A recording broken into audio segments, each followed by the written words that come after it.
All righty, good morning, good morning. Oh, well, thank y'all. I like the participation. Well, this Community Redevelopment Agency meeting is now called to order. Roll call, please. Oh, I'm sorry, can we please, Board Member Maniscalco, can you please do the invocation? Thank you very much. Backed by popular demand, we are honored today with the presence of Mr. Ron Weaver. Ron is no stranger to this community. He's a friend to many. A little bit about him: he's a Harvard Law graduate with honors. He co-founded 155 lawyers statewide, Stearns Weaver Law Firm, which we are very familiar with. He's chaired half a dozen local chamber committees and chaired St. Joseph's Hospital Finance Committee and Baycare Finance Committee. Also a 2020 WEDU and Junior League luminary. Please stand and let us welcome Mr. Ron Weaver for the invocation. Thank you.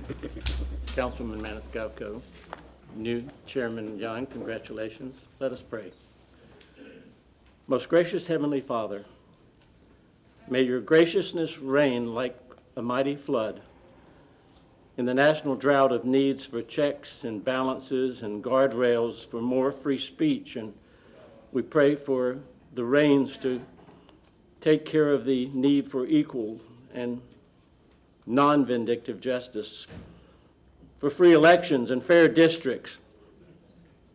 We pray for mobility in proximity to affordable housing, that no one go unsheltered.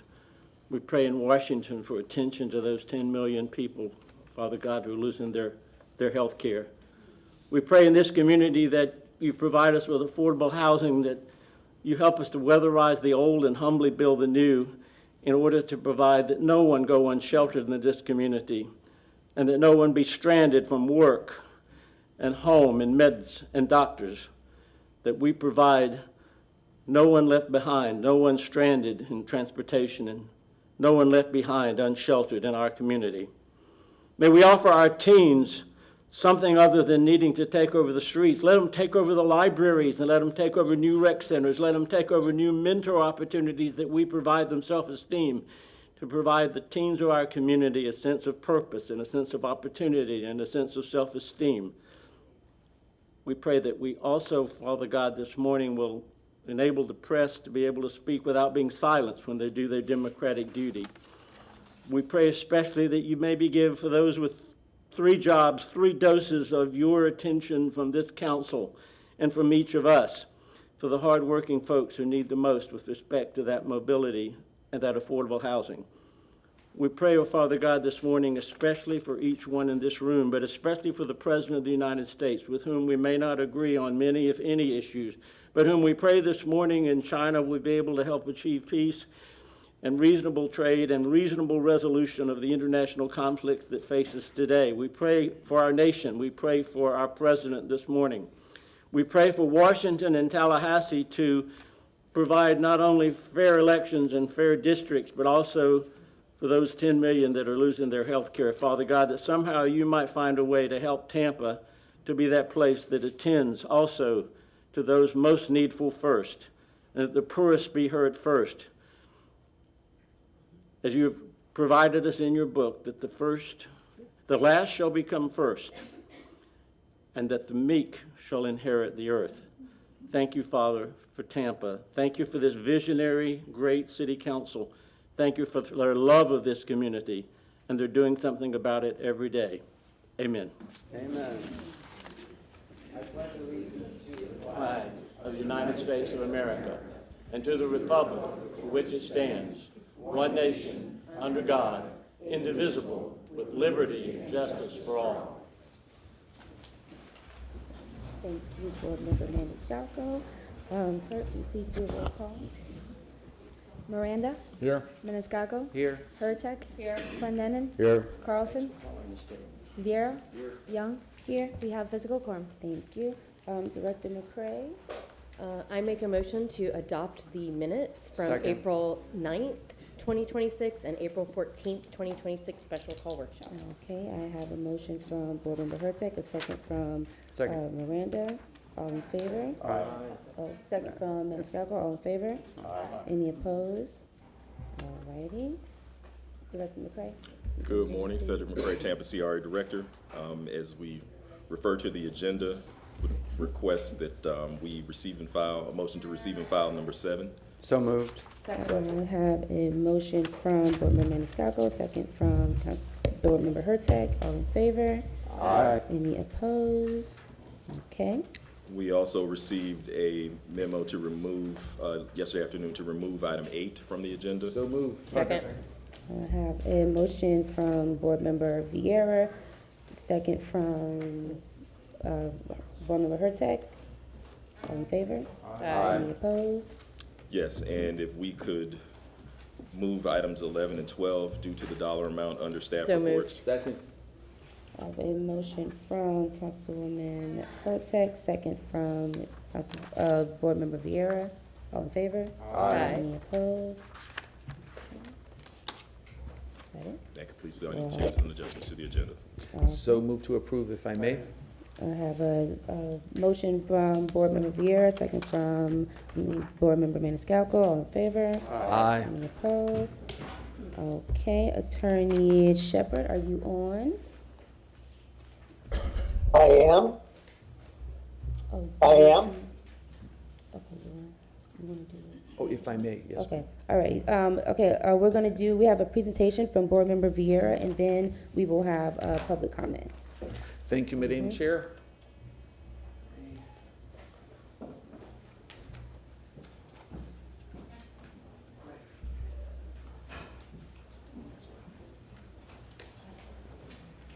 Thank you. Always a pleasure.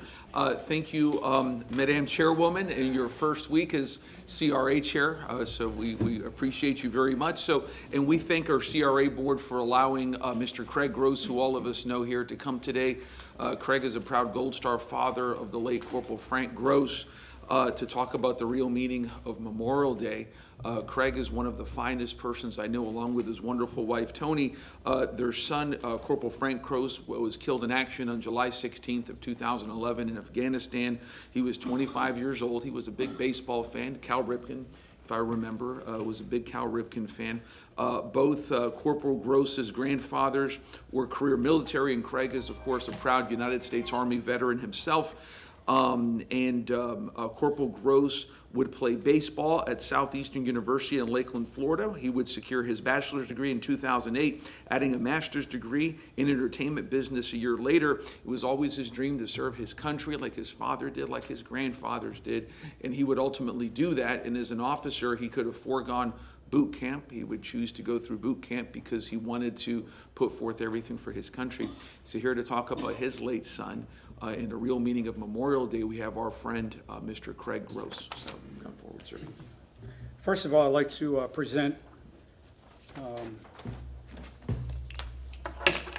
my good friend with Frankie's dog tag and also a challenge coin. Okay, there's a little bag to put it in. Thank you, brother. All right. Louis has been a wonderful friend. Many people on the council through the years. Guido, it's good to see you as well.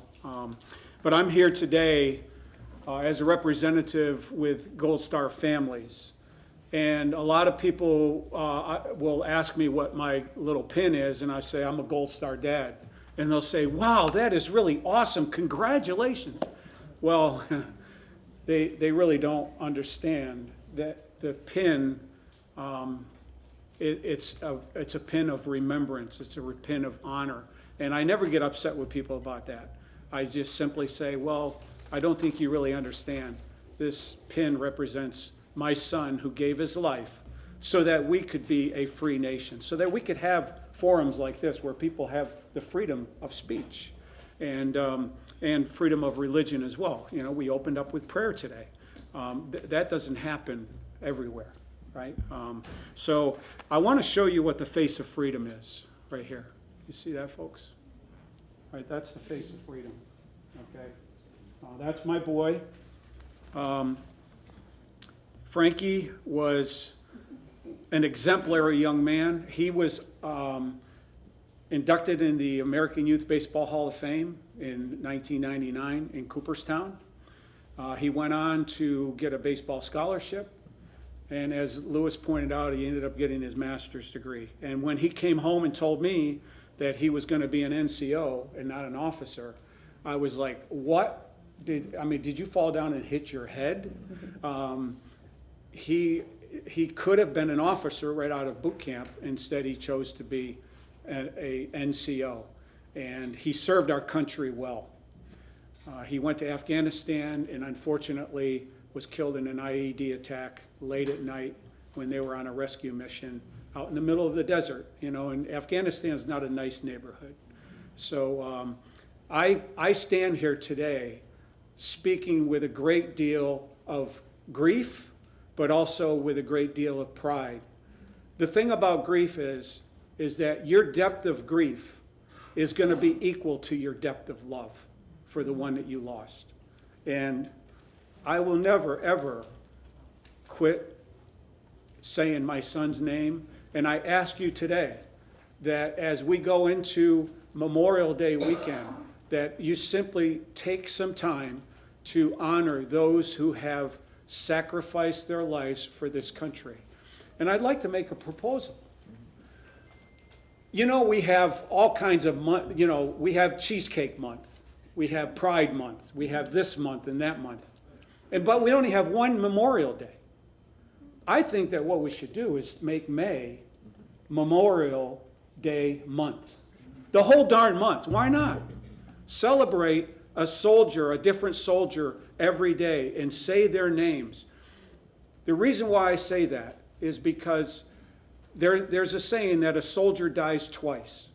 The first time when they're killed in action, and then the second time they die is when we quit mentioning their names. We never want to have that happen. Thank you very much for this time, and God bless you all. God bless our country. We are free, and remember this, freedom is not free. Thank you. Thank you. And now with Councilor Winston. Board Member Maniscalco? Thank you very much. It's always an honor to have you here every year. You know, every day is Memorial Day. Not a day, not a month, every day. And your son is a great American hero, you know, and we will never stop saying the name Frank Gross. And, you know, I know you have a very close friendship with Board Member Vieira today, Council Member tonight. But you go out there all over the country. I see your social media, and your daughter, who, you know, she's, I aspire to be like her. What an adventure, you know, but everywhere you go, you share your son's story. You know, everywhere you go, people hear your son's name. So you're right when you say, you know, a person dies twice. Once when they take their last breath and when somebody mentions their name for the last time. But we will never stop saying his name. Just like you showed his photo today, somebody new saw your son's face. And now they are reminded of his heroism, and he will never be forgotten. So thank you very much. It's always an honor to have you here. It's always good to see you. Thank you, sir. Thank you. Oh, no, board member? No? Oh, board member, no? Well, thank you very much for that presentation, and I can see the pride when you talk about your son. Thank you, and thank you, Board Member Vieira, for always bringing awesome presentations to us. Thank you very much, and thank your son for his service. Thank you. Thank you.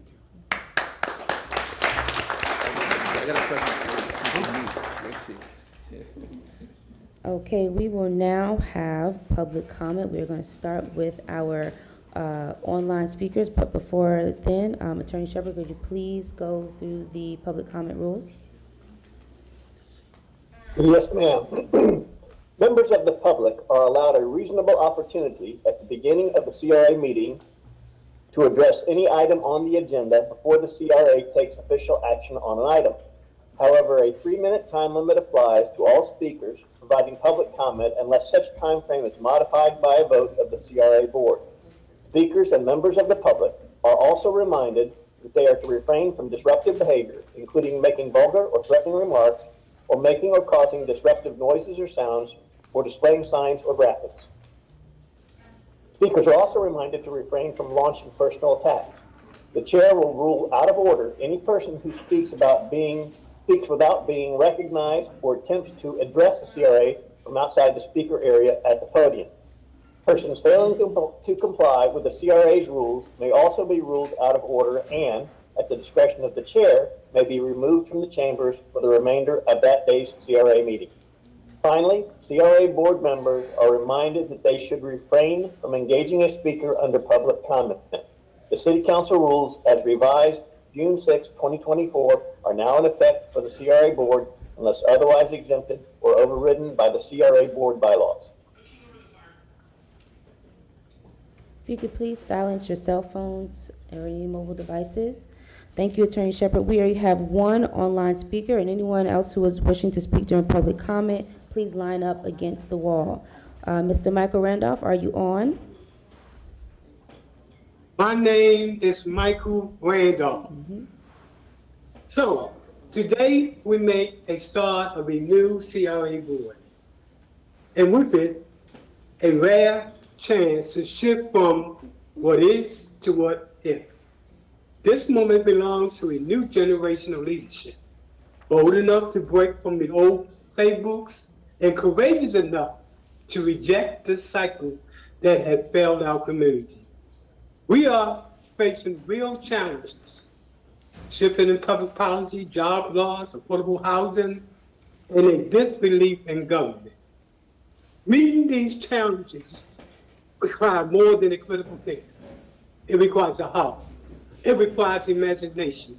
It requires leaders to understand that policy is about people, and that people deserve solutions that honor their dignity.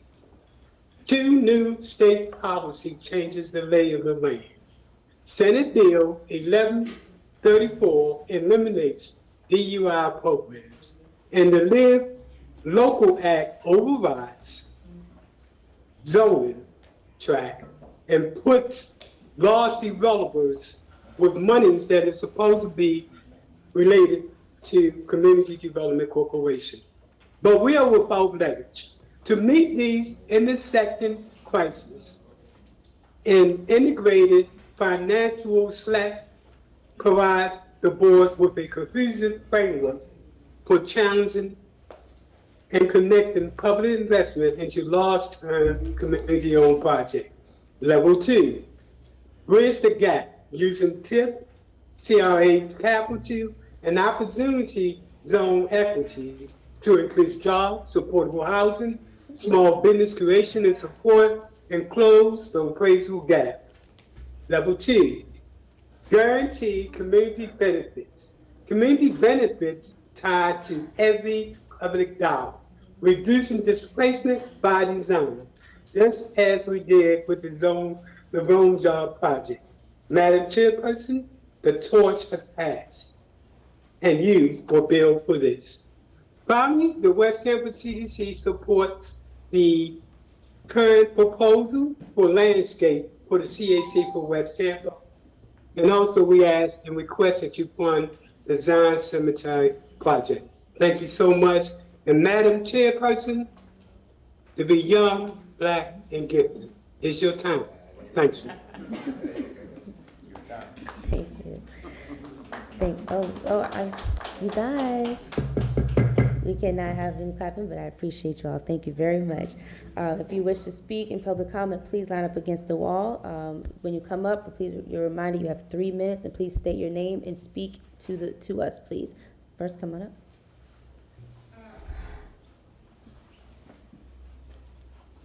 Good morning. I'm Angelo Bellamy. I'm Armani Polite. So we come in here today because my son was one of the kids that was arrested on the night of, and I want you to hear it from him, what his intentions was on the night of the incident. How y'all doing? I just wanted to say, first of all, I take full responsibility of everything that happened that night. Can you come a little closer to the mic? Don't be afraid of that, Sam. There's a mic in this somewhere. Go ahead.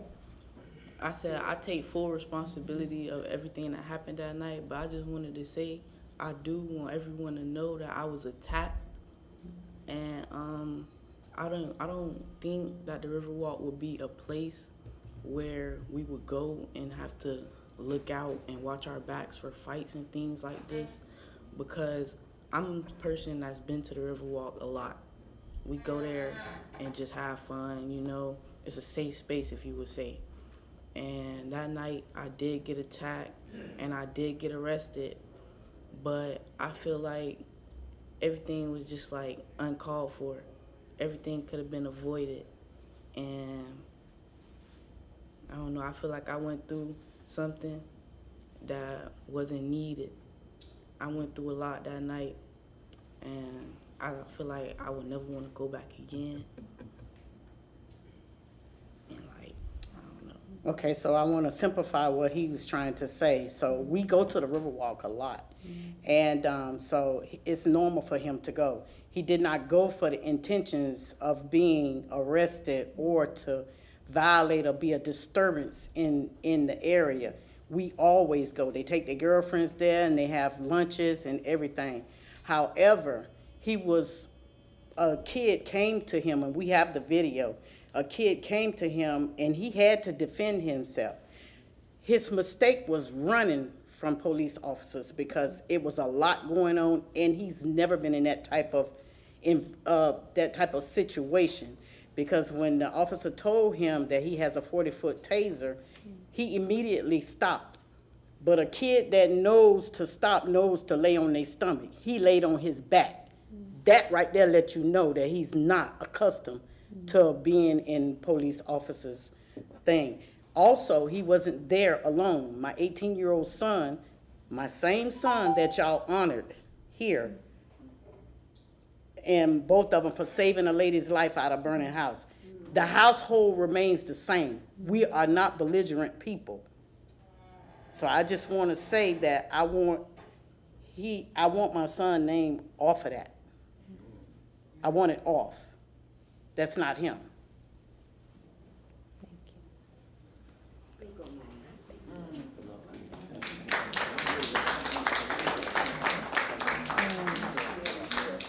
We have the next speaker, please.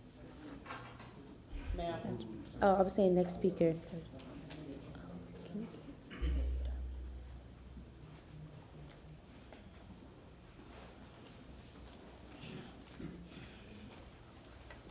Good morning. Good morning. Please state your name. You have 3 minutes. Good morning, Chair, board members. I'm Fran. That touched me. I'm Fran Tate, founder and president of the Jackson Heights Neighborhood Association. I'm here to speak on agenda item number 11 and say that I support the project funding of Dr.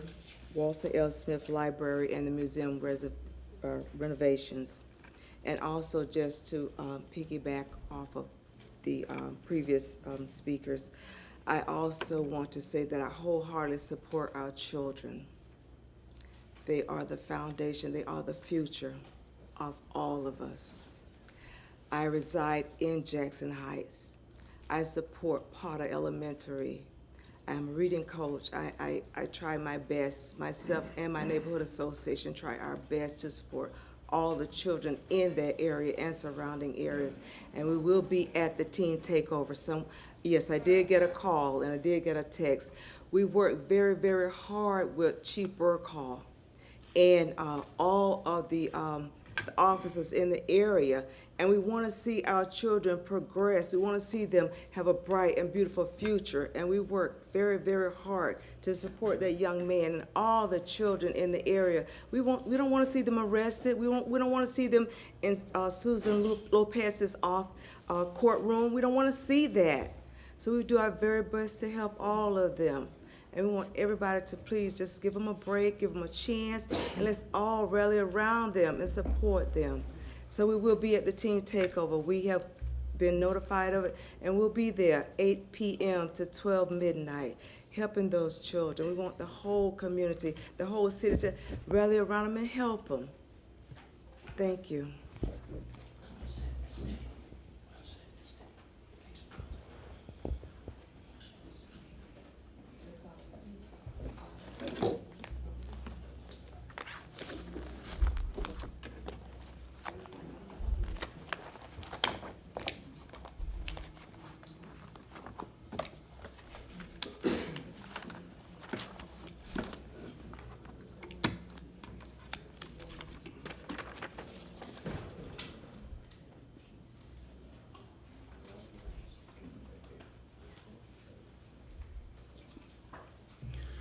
Good morning, everyone. My name is Reva Iman, and I am a resident of the City of Tampa. I'm also part of Zion Cemetery Preservation and Maintenance Society. I'm the vice chair. Fred Hearns is the chair. I'm also on the fundraising committee. Myself is Michael Randolph and Attorney Geraldine Williams. And I'm here today to speak of the $8 million that we are seeking help with. So what I did was I brought, as you can see, a breakdown of the budget that we have. I also like to thank Mr. Gunsmar for committing $100,000 to help us towards that. So I'm asking the city to help us as well. This is just not a cemetery. This is history, but with this history, it is just not a plot of cemetery. We have a genealogy center that we would like to build on Florida Avenue. That center is for any and everyone, not just other communities. People that visit this state and city, people that stays here, universities, colleges, they can come and research as well. So we're asking that you really look into helping us get this done. As you see, there's a breakdown of the fees that we have and that we need that funding for. So as part of the fundraising committee, I'll be here a lot. You know, we need your help, but we're not just asking you. For those who may be looking today, who may want to donate towards this, we would very much appreciate anyone throughout the city, county, United States to help us fulfill our dream of getting Zion taken care of. Now, as you know, Roberts Park is being demolished right now. Zion is a separate entity to Roberts Park. So we are hoping that they all can go hand to hand. So we have not touched the buildings that these graves are up under. That is very delicate, and this is a process to do that. So this funding will help us do what we need to do, as well as getting those buildings down in a special process, because we don't want to disturb those who are buried there. So we're asking the city to really please help us out today. Now, as you see, $50,000 was given earlier from the city, state of Florida, Hillsborough County, and the city of Tampa. $50,000 was given from those three entities. Only $50,000. Only $50,000 from three entities that was given so far. The city gave 50, state of Florida gave 50, Hillsborough County gave 50. Just think about it. Be part of history. Make this happen. Because believe me, you, this committee, council right here, can make it happen and be part of that history too. Thank you.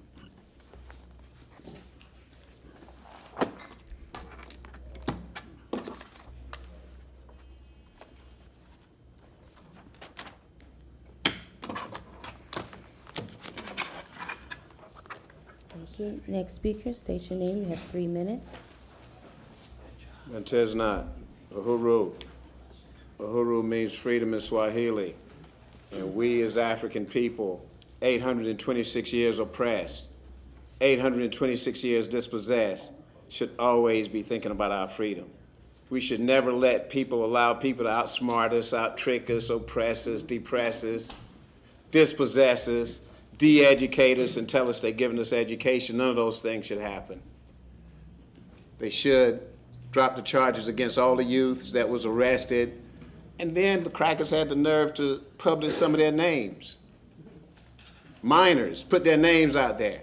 That's how they do African people. When they see this right here, when they see black skin, they have no humanity, none whatsoever, because that's how they see us. Now I'm gonna get on my situation. We talking about Memorial Day and freedom and all that. Y'all need to get it right, get it straight. All those people joining the military and all that, that's not soldiers, those are conscripts. Those are slaves. They're conscripts, none more, none less. Talking about somebody in Afghanistan. What is he doing in Afghanistan? What is he doing in Afghanistan? Destroying the people, culture, community, history, civilization, the same thing they're doing in Iraq and Iran and Palestine and the Congo and Chad and everywhere else right now. My situation is, let's talk about Memorial Day. Let's talk about freedom and rights. Let's talk about 1776. Let's talk about the white folks' independence. Freedom of speech. Let's talk about their constitutional rights. Freedom of expression, freedom of religion. I was arrested right here, drug out of here like a dog, like a slave, like an animal. You understand? I want this city council, all 7 of them, and your attorney, and your police officer right here, to call the state attorney and tell them drop the charges against Anthony Daniel. Tell them drop the charges. That's the honorable thing to do. And I want their city council to call their mayor and call their insurance company and say, give that man $10 million for his pain and suffering. It ain't got nothing to do with my reparation payment. Say, give that man $10 million for his pain and suffering and humiliation for just trying to silently and peacefully exist. Just existing. It's a hatred. It's a hatred they have for African people. And then the man harasses me all the time. Every time he sees me, he harasses me. You understand? Yeah, I'm the king of the trolls. And we're gonna see how trolling works and how harassment works. We're gonna see exactly how it works. Y'all like to see black people begging, on our knees, begging. 826 years of begging. That have to stop. I want $10 million from this city, and I want y'all to call that state attorney and tell them drop the charges, plain and simple, and drop the charges against all our youth. Y'all don't be arresting them white kids out in Davis Island when they're acting crazy. Thank you very much. Yeah. Next speaker, please. Please state your name. You have 3 minutes. Hello, my name is Ashley Morrow. In regards to our youth, there are 4 boys fighting for their lives because of life-altering decisions they made. One of them did not grow up in the streets. He had access to all the resources. Now his worth has been reduced to sweat equity and how much free labor they can get out of him if he is granted life in prison. I'm sure the same will be said about the other 3, but their defense is describing them as unintelligent with very low IQs. Reading comprehension has been on a downward trend for a very long time. My generation remembers the FCAT, and that was a hurdle for many of my peers. 10 years ago, before I became a photographer, I taught TV production at a high school. One day, 2 students got into an argument, and one of them gave the comeback of, "You ain't got no followers." It made me pause. These kids were placing their worth in engagement on a free app. These kids were trying to develop while consuming something that is psychologically damaging to them. More programs would be great, but sometimes it's not even about creating more programs. It's about getting behind people and organizations already doing the work. They need the support, they need the volunteers, and they need the funding. I'm sure there are programs and lists of these programs being created, and it goes without saying, still be mindful and careful who you leave your children with. I also appreciate all the political forums and people of influence keeping this topic at the forefront. Cyberbullying is wrong in all forms. Local elections are coming up, and here are some important links that you all can use to check your Girl, shut up. To check your registration, important dates and deadlines, learn about local candidates and committees, and find your voting district. These all go to the votehillsboro.gov website, these QR codes. Also, SIP Civics Politics After Hours will be coming out. Please come out and listen to the candidates and have some conversation. And finally, today in history, in the 1880s, actually May 14th, 1881, the colored people are arranging for a picnic on the Alafaya River on the 20th inst. The tug Hostetter has been chartered to carry the party. So basically they were having a picnic along the Alafaya this day, however many years ago.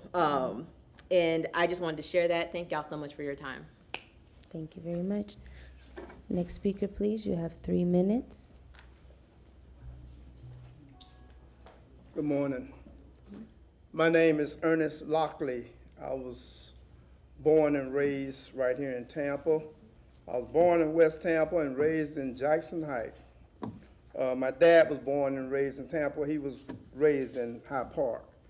But at any rate, I have 4 siblings, and you know, prejudice has always been a part of my life.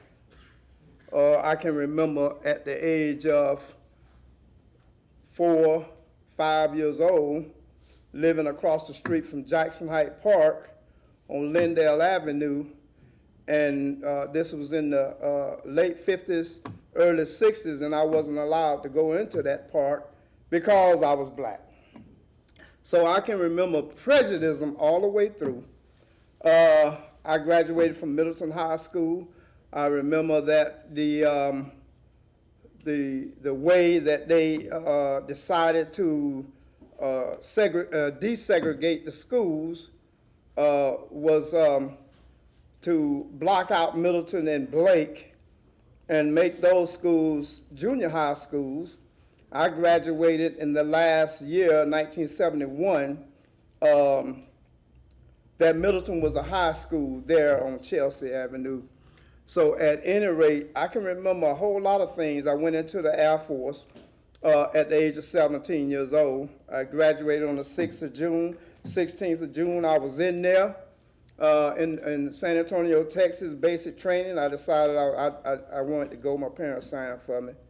So at any rate, I experienced some prejudice in there. So it's something that I kind of like not really, you know, got used to having it, but I got used to it being there and dealing with it. So at any rate, now I still live in Jackson Heights.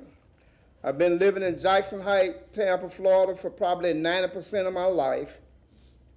I have the home that my mother and my father built in 1974. I'm still there.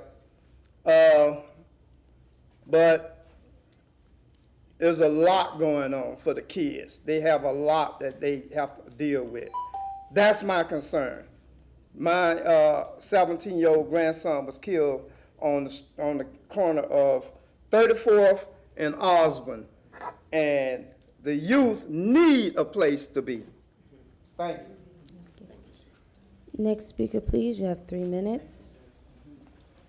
Good morning. My name is Bishop Michelle B. Patty. I first like to thank Mr. Cedric McCray and his staff for enlightening me on the CRA monies that they have available in West Tampa to help people that want to improve their homes. However, as I moved around, a lot of people are not aware of this forgiveness of the loan. So we would like to offer, from what's really happening, a mechanism. If they can get me the information, we would put it out on our podcast every Saturday morning to let the people know about this, because a lot of seniors are not aware that there's money and this money is forgiven.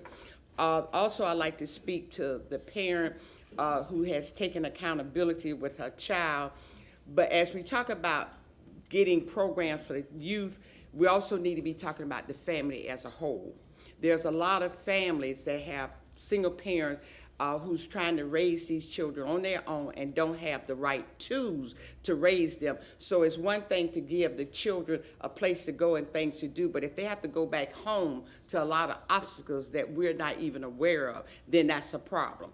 We need to have, you look at the school board. Right now, there are children that are being suspended and thrown out of school with a high number of expulsion and suspension. No one is talking about that. So all that adds into the factor of what we're seeing today. So it's a many components to this issue that is going on with our youth. But when I see this young man come before you and say he take ownership, no, he cannot take ownership of the whole night. He only going to be taking ownership of what his part was. But it's courageous of him and his mother to do that.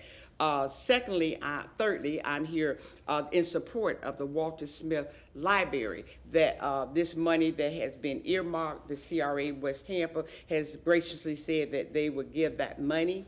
That is something that I know Dr. Smith, his family, they have all worked tirelessly for.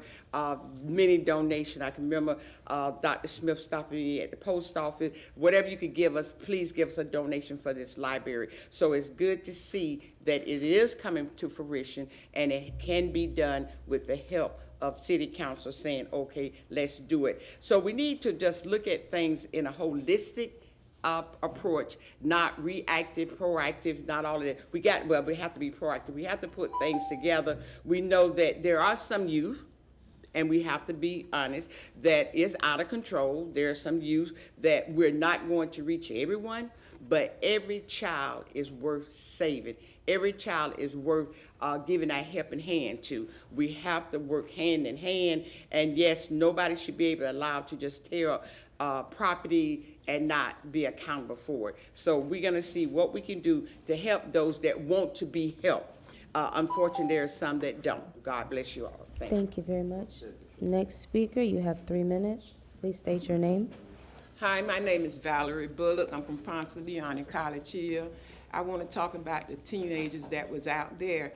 I went around and I talked to the police officers and I asked them why they wasn't there, and the police officer told me they knew about it and they was there.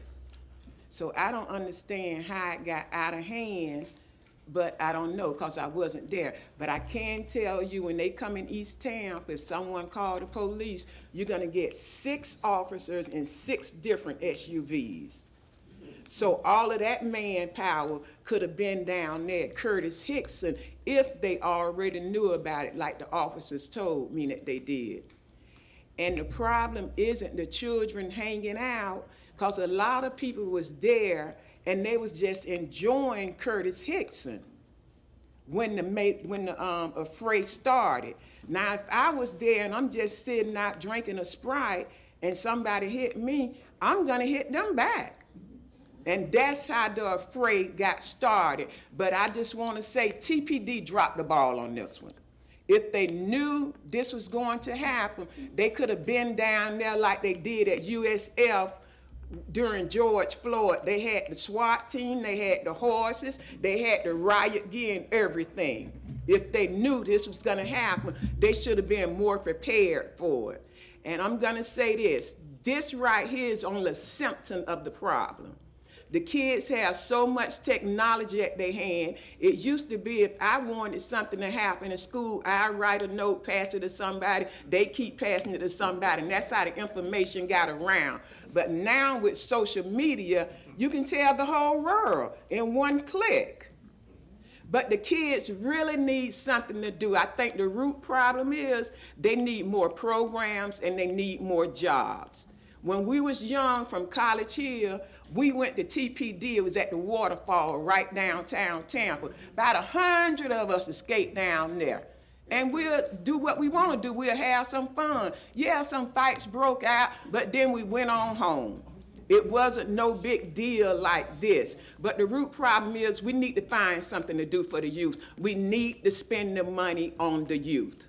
And that is not happening. We give it to all these organizations. ABC get $1 million, Q get $1 million, but it never goes down to the bottom where it can change a child's life. I haven't seen it happen, and I've been in East Tampa 63 years. And Walter, they need some money for the library. Y'all please give them some. Thank you all. Next speaker, you have 3 minutes. Connie Burton, good morning. Items 4, 6, and I don't know why 8 was received and filed, but I hope there's great follow-through on that one. Of course, number 11, the Walter Smith Library, hope they get the whole funding that was requested. And I would say for me, the month of May is important because on May the 19th, 1925 was born our greatest leader, and that was Malcolm X.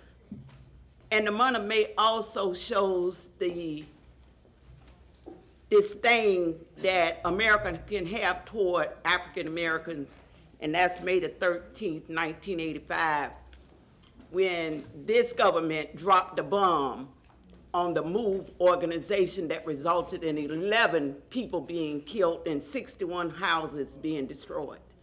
That's here in this United States. So when I hear prayers about how great this America is, it's hard for me to say amen because it's so much of history here that continue to haunt us. I saw a soft shoe approach down in Soho when the police went down there and dealt with underage drinking. I don't know how many people or young people was arrested there, but when I think about Curtis Hickson Park, all I think about is a big green grassy area. Like there's no Ferris wheel over there. It is a gathering spot.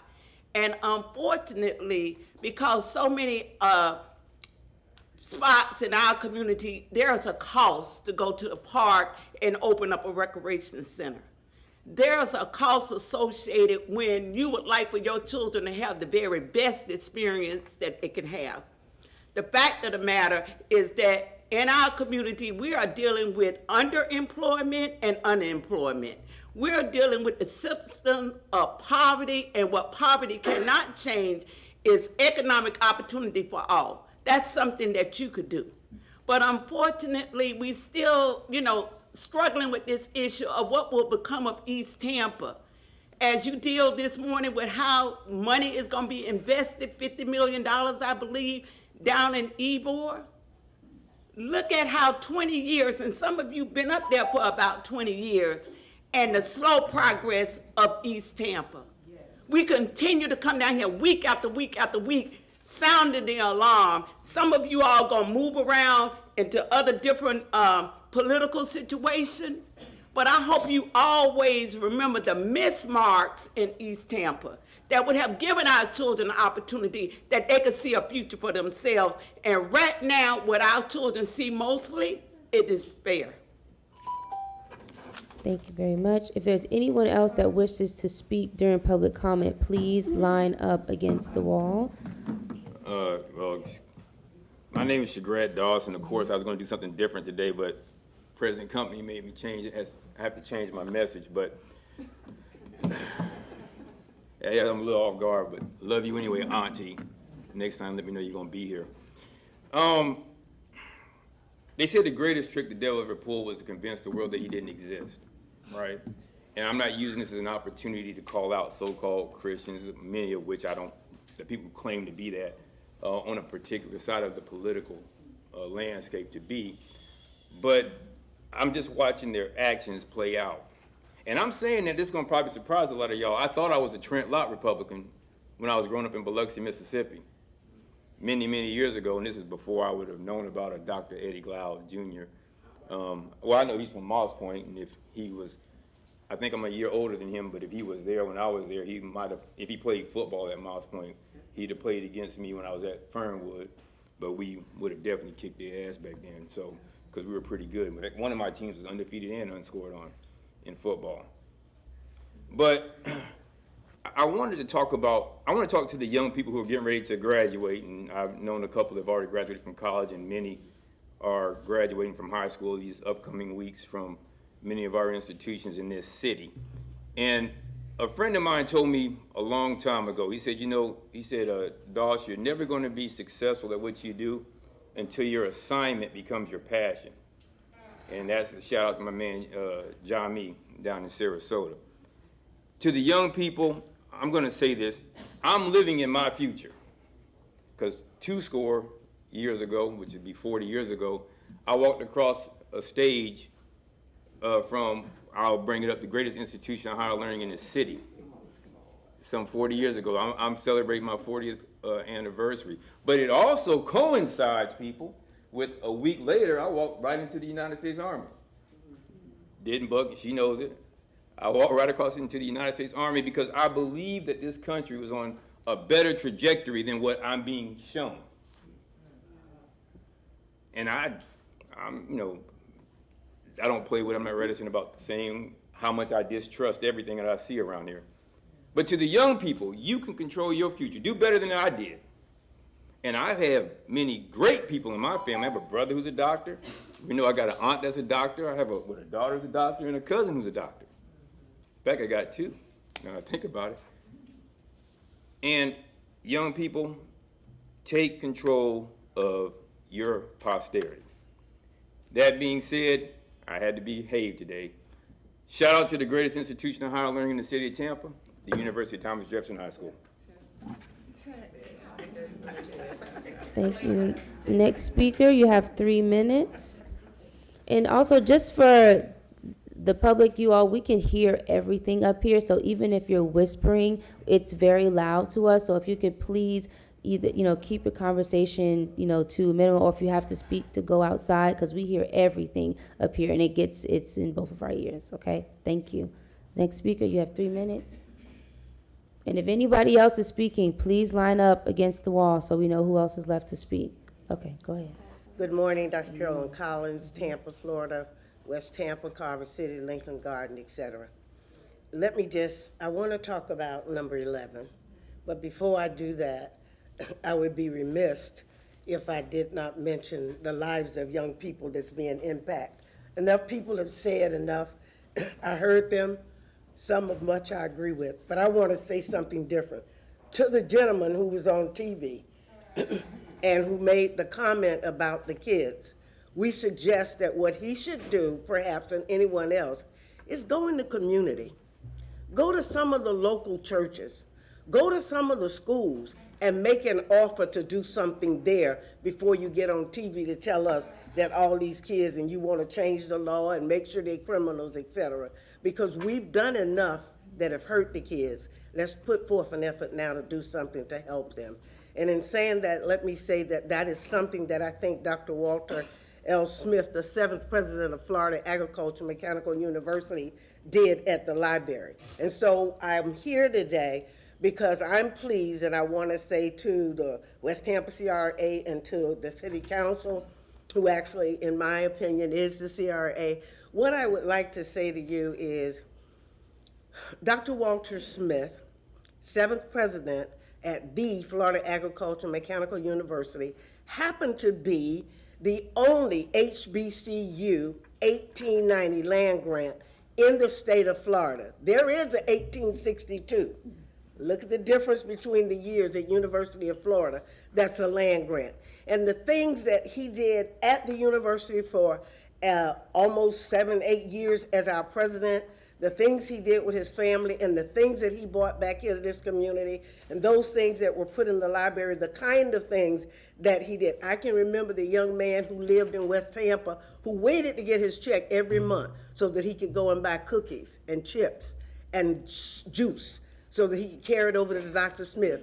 And he wanted to help to make sure that he was giving those kids something. Those kids was in dire strait. Many parents was at work or didn't know what was going on. We need to make investments as being done now with the Walter L. Smith, Dr. Walter L. Smith Library. We are so grateful as part of the alumni in this city that this is being done. And we as an alumni association, both national, state, and in the region, want to make sure that I came today to say to you, we're there to support them as you support them financially. We're going to support them with everything that needs to be supported. And I will close out by saying thank you for what you do. That's all I said last week, but it is grateful. And there are problems, but what we need to do is work collaboratively together as a community to solve them and not make more. Thank you. Next speaker, please state your name. You have 3 minutes. Good morning, Allison Hewitt, East Tampa resident and business owner. I sent you a couple of, each one of you, a couple of memos. One is being presented to you today about this agenda. I want to start with the CRA Director's monthly report. I have some suggestions in there to help with transparency and accountability. You spent 3 hours at a workshop to talk about the service agreement with the city. A lot of items were discussed and was very positive. However, the ability to make sure that items were moved forward was not something that you discussed. So I'm hoping that before the agreement ends, that you have some additional discussion. So examples on the report, you have delays that are CRA/city. Well, what are those delays? As you can see, some of those don't even have dates on them. And so you don't know when you look at it that some of those things have occurred and have been in flux for 10 years. And so I ask you to really look at those reports and make sure we're pushing things forward. The next item on there is the the Channel District Ybor Harbor. It's an incredible example of how you use CRA dollars to incentivize private investment.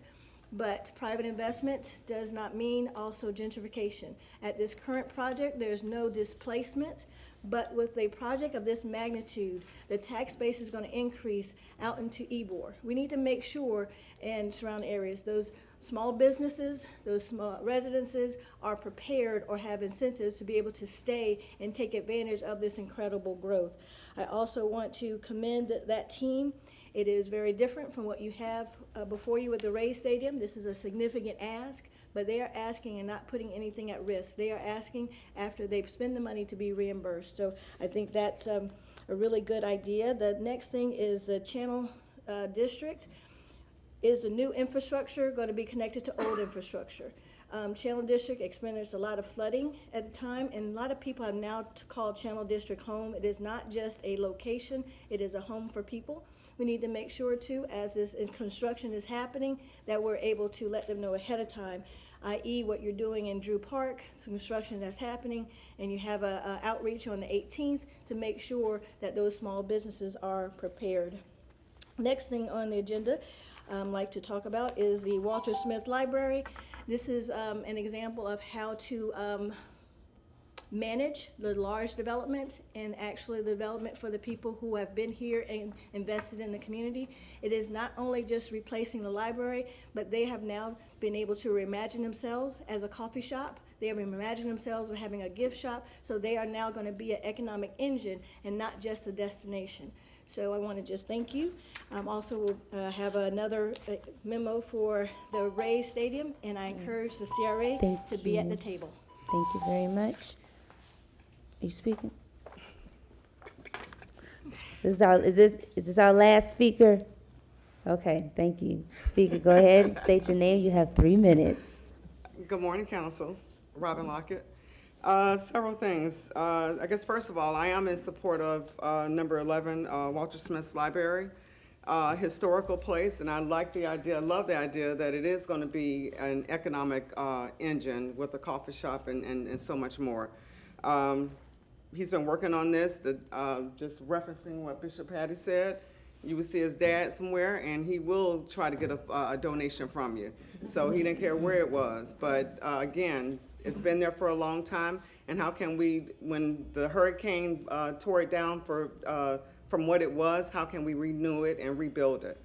I commend this young man for coming up and accepting his responsibility and wanting to recreate the narrative that was given for him. And I commend the mother for standing, of course, by him and referencing those 2 kids that made me cry when I'm standing right there when they ran into a burning building to save a life. She outlined the foundation of what her family is. So I think that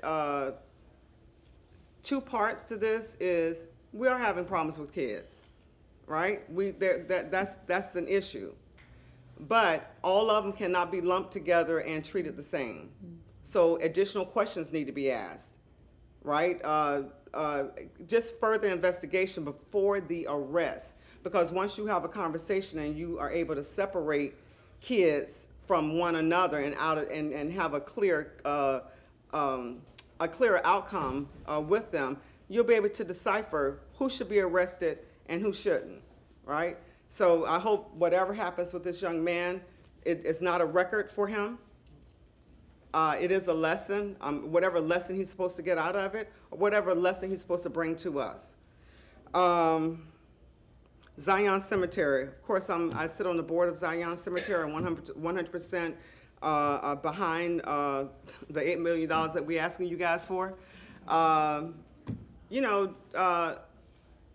Money is not about the money, right? But how do you bring something that happened disrespectfully to a location of a burial site? How can you bring something great around that? And I support that 100%. Thank you. And great job, Councilwoman Chair Young. Thank you.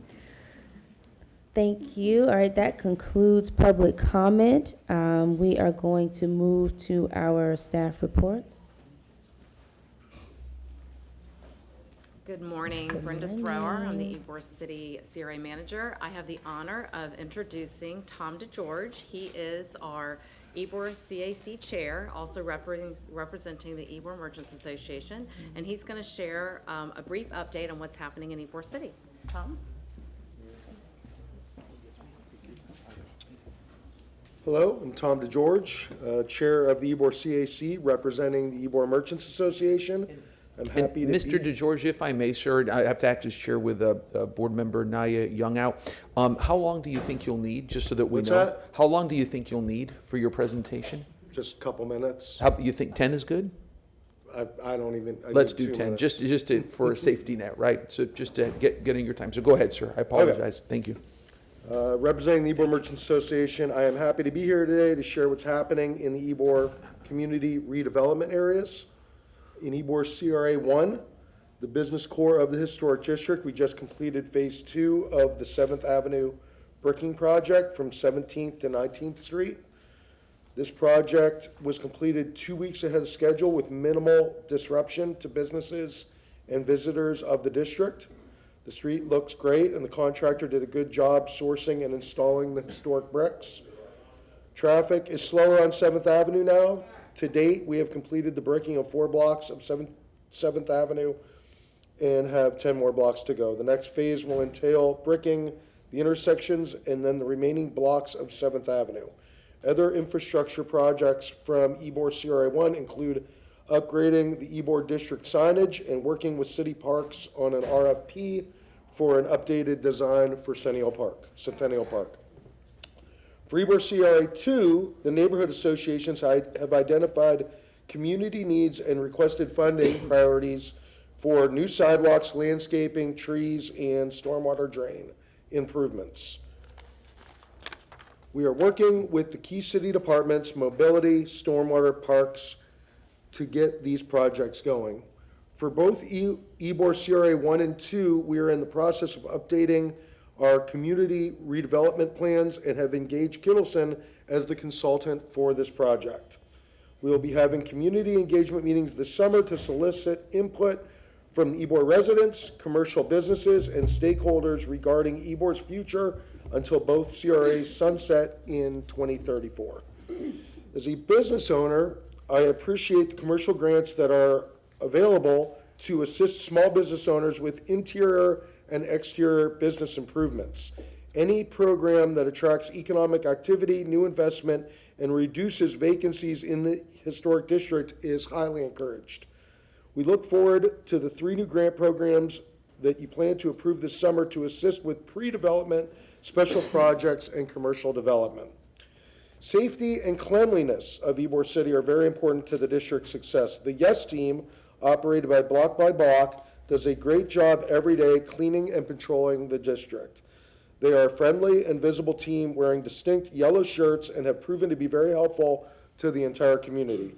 The YES team manager, Mark Rondini, has been very responsive and works closely with law enforcement and code enforcement to address issues.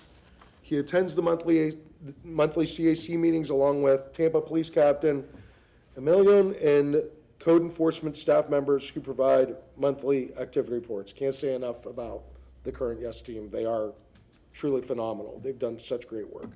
Affordable housing continues to be a challenge in Ybor City CRAs. We have been earmarking funds for the past several years by CRA board decision, but little to no funds have been expanded. Tampa CRA staff have regularly provided information on the CRA rehab and down payment housing programs, which the CAC members share with their respective organizations. Also, B Parks with the CAC housing team has presented a proposal to attract the private sector to partner with the CRA to create affordable housing units. Since we have a healthy balance in both CRA 1 and 2 for affordable housing, the CAC has expressed support for redirecting this annual 30% allocation to complete other priority projects like the 7th Avenue bricking and other neighborhood infrastructure projects. In closing, I just want to thank the CRA board for their support in allowing the CACs to provide useful input and direction for the redevelopment of Ybor City. Ybor is a very special place in Tampa, and we all want well-guided and responsible development for our National Historic Landmark District. That's what I got. Thank you. Board members, any questions? Board Member Hurtak? Thank you. Thank you so much for that really great in-depth presentation. It was just, I mean, literally touched on everything that we always want to know about Ybor. So when it comes to, we have talked about reallocating housing, affordable housing funds in CRAs that have not been able to do much with it. What percentage are you looking at, and what projects would you target if you know? Yeah, we'd have to discuss as a board. Okay. I can get back to you on that. Yeah, I'm just curious because, like, knowing the projects, I mean, bricking is one thing, but what other types of Stormwater. Okay, stormwater. So some of those other the stormwater, the sidewalks, the other infrastructure work. Sidewalks, streetlights. Yeah. Okay. So more infrastructure. Okay. Yeah. I appreciate it.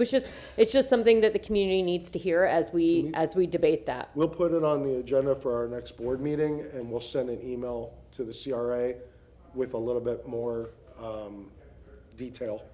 Yes. The percentages and what we would use it for. I appreciate that because it's something that we have heard for many years, and if so, I'd be interested. I've seen that the healthy balance you do have there, and I know what you all are trying to accomplish. So I think we're at a point now where that's something that we are willing to discuss. So I really do appreciate that.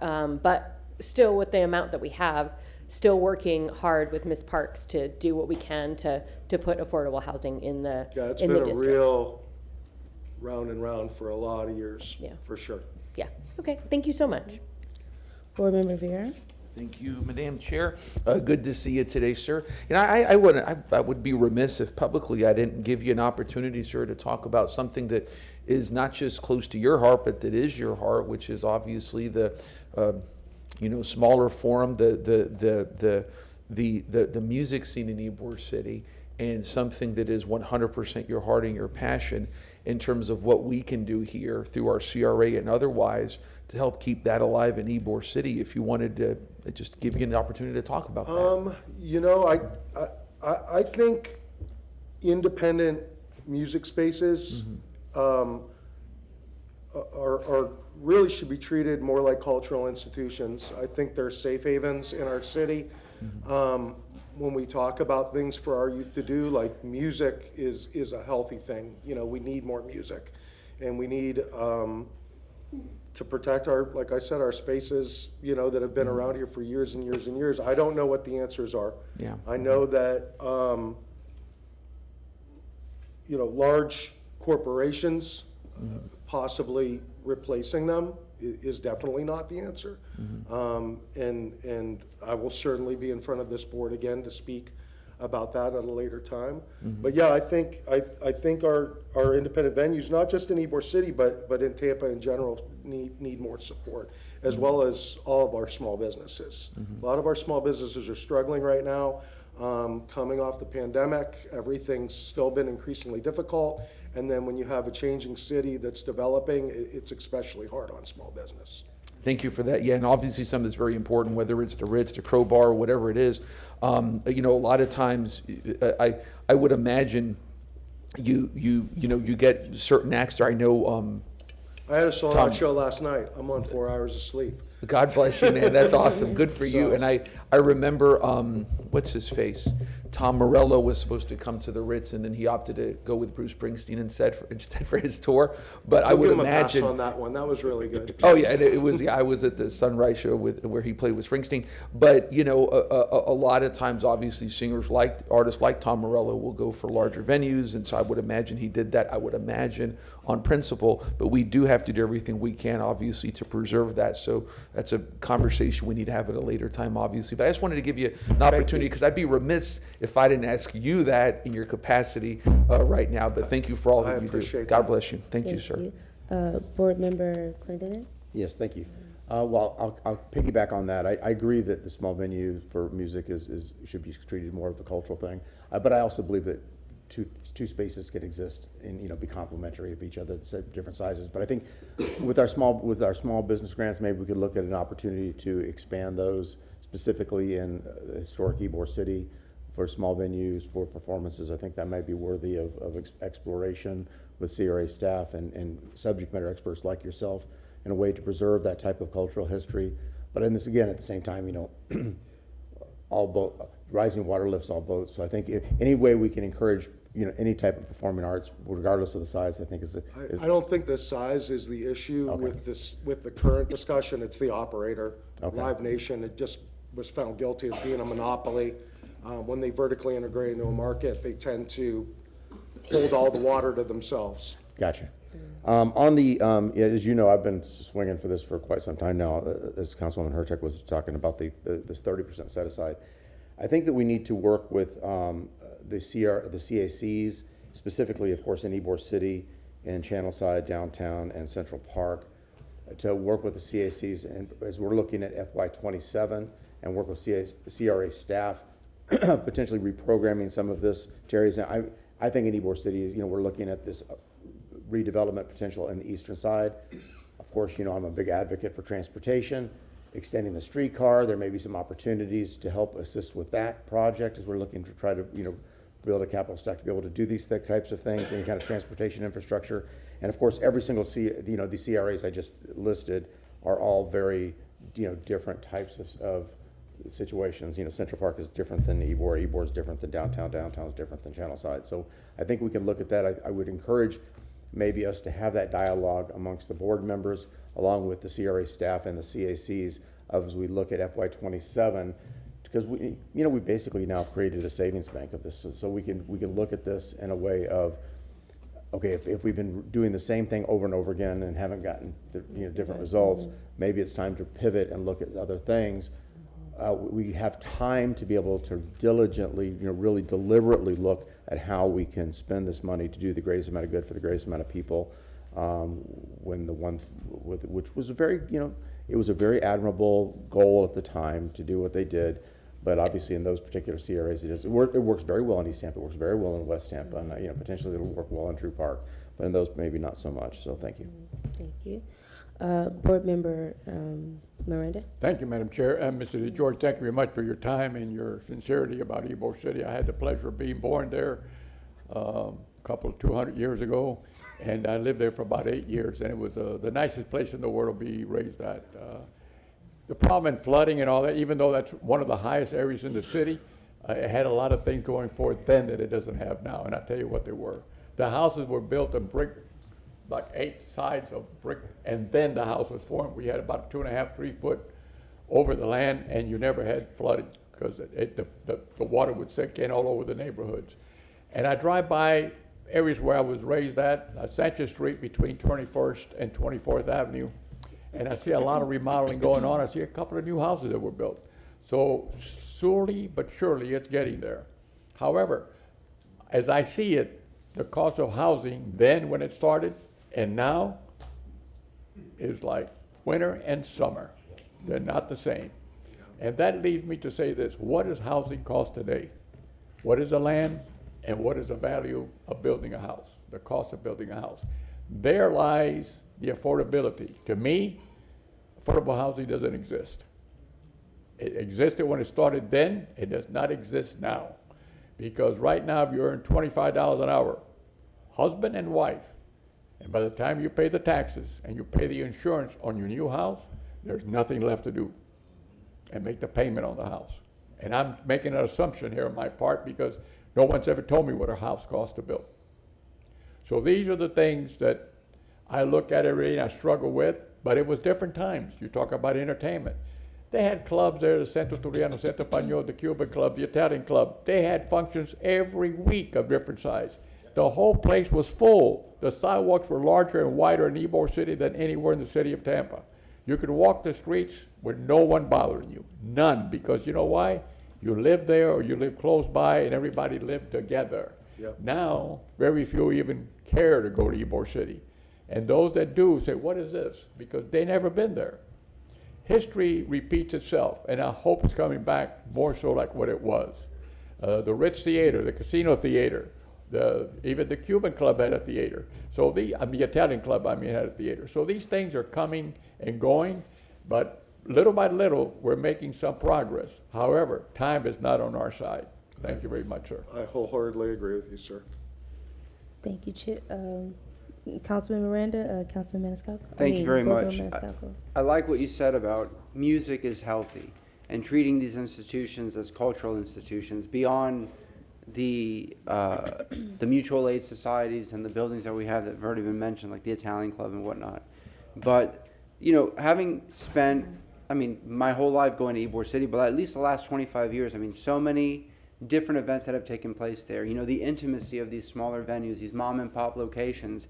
It's different, it's unique, it's an experience that people specifically go there for. They want to be close. You and I talked about this, a concert that I went to close to 25 years ago.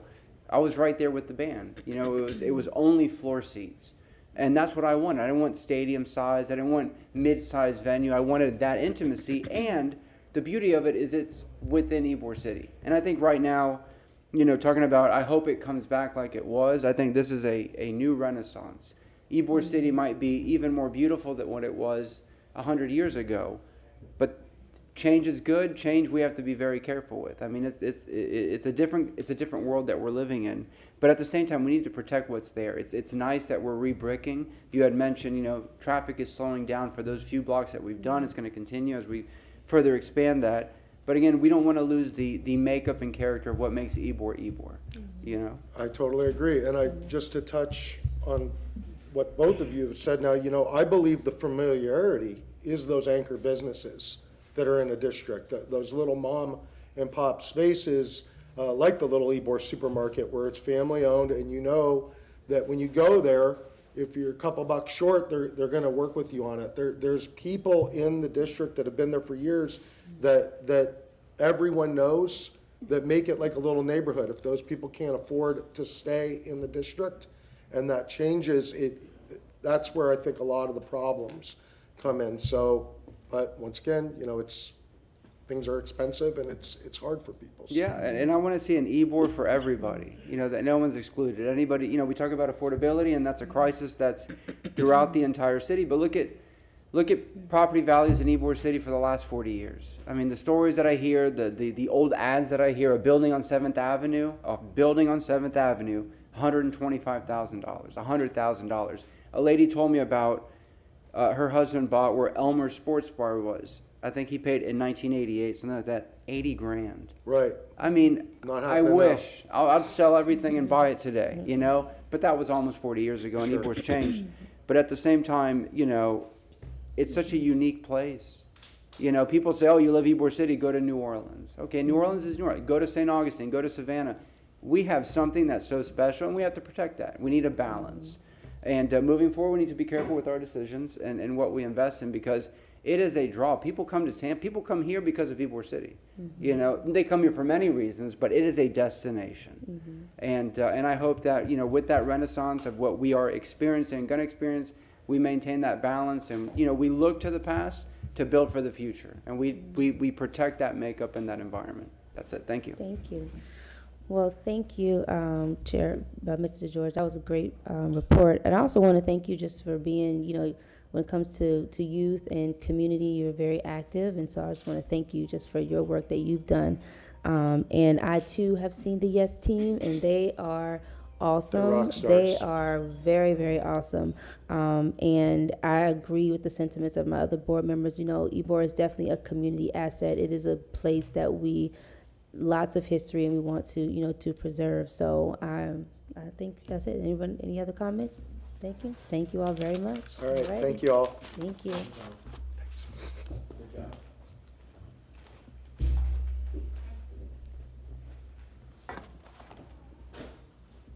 All right, Director McCray. Good morning. Again, Cedric McCray, Tampa CRA Director. As a part of the Director's Report, you've customarily received the project tracker related to the special projects, commercial grants, housing grants as well.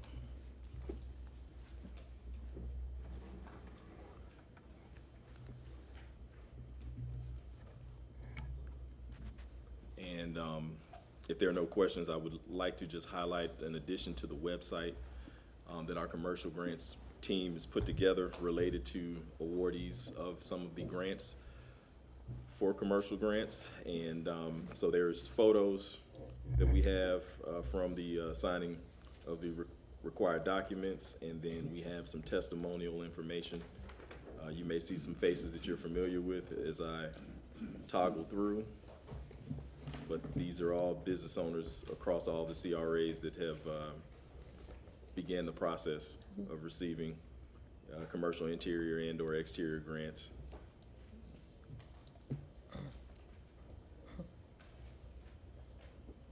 And then as I scroll down, there's some just high-level information related to the anticipated amounts, the address locations, with pictures of the existing projects as they were before the work has been completed.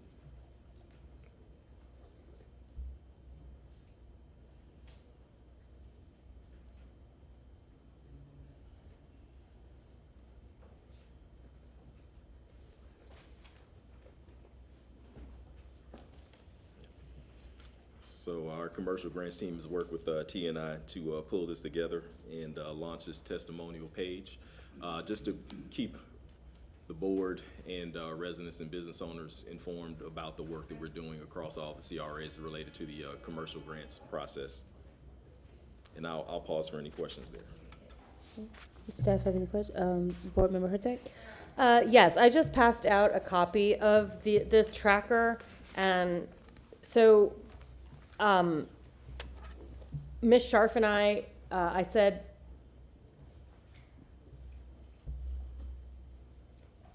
I'll wait till y'all are like listening. Thank you. So what, I mean, because this is really important, so I would like you to turn to the Channel District Infrastructure and Capital Reports. So what Ms. Scharf and I did is we went through these and we asked them to update them with all the empty information, because a lot of this information was empty. Do you have a copy of it that you could put on the Wolf for me? So what we're hearing, and I have met with multiple CRAs this month who have reached out after hearing the fact that Ms. Scharf and I took on this task after our special call meeting, and they are very interested in knowing more every month about what's actually occurring. And we'll wait for that to pop up. So for example, oh, there we go. Item number 3, 4, and 5 are these neighborhood parks. The Washington Street Park was, the CAC recommended it, and we approved that in 2023. And it looks like the RFQ was not posted until 2026. So there's a lot of, like, these parks, all of this information, people really just want to know, how is it going? Where is it going? What's the holdup? Why are things stuck? And I'm just choosing the Channel District as a test case, because literally it's the first page, and that's why I chose it.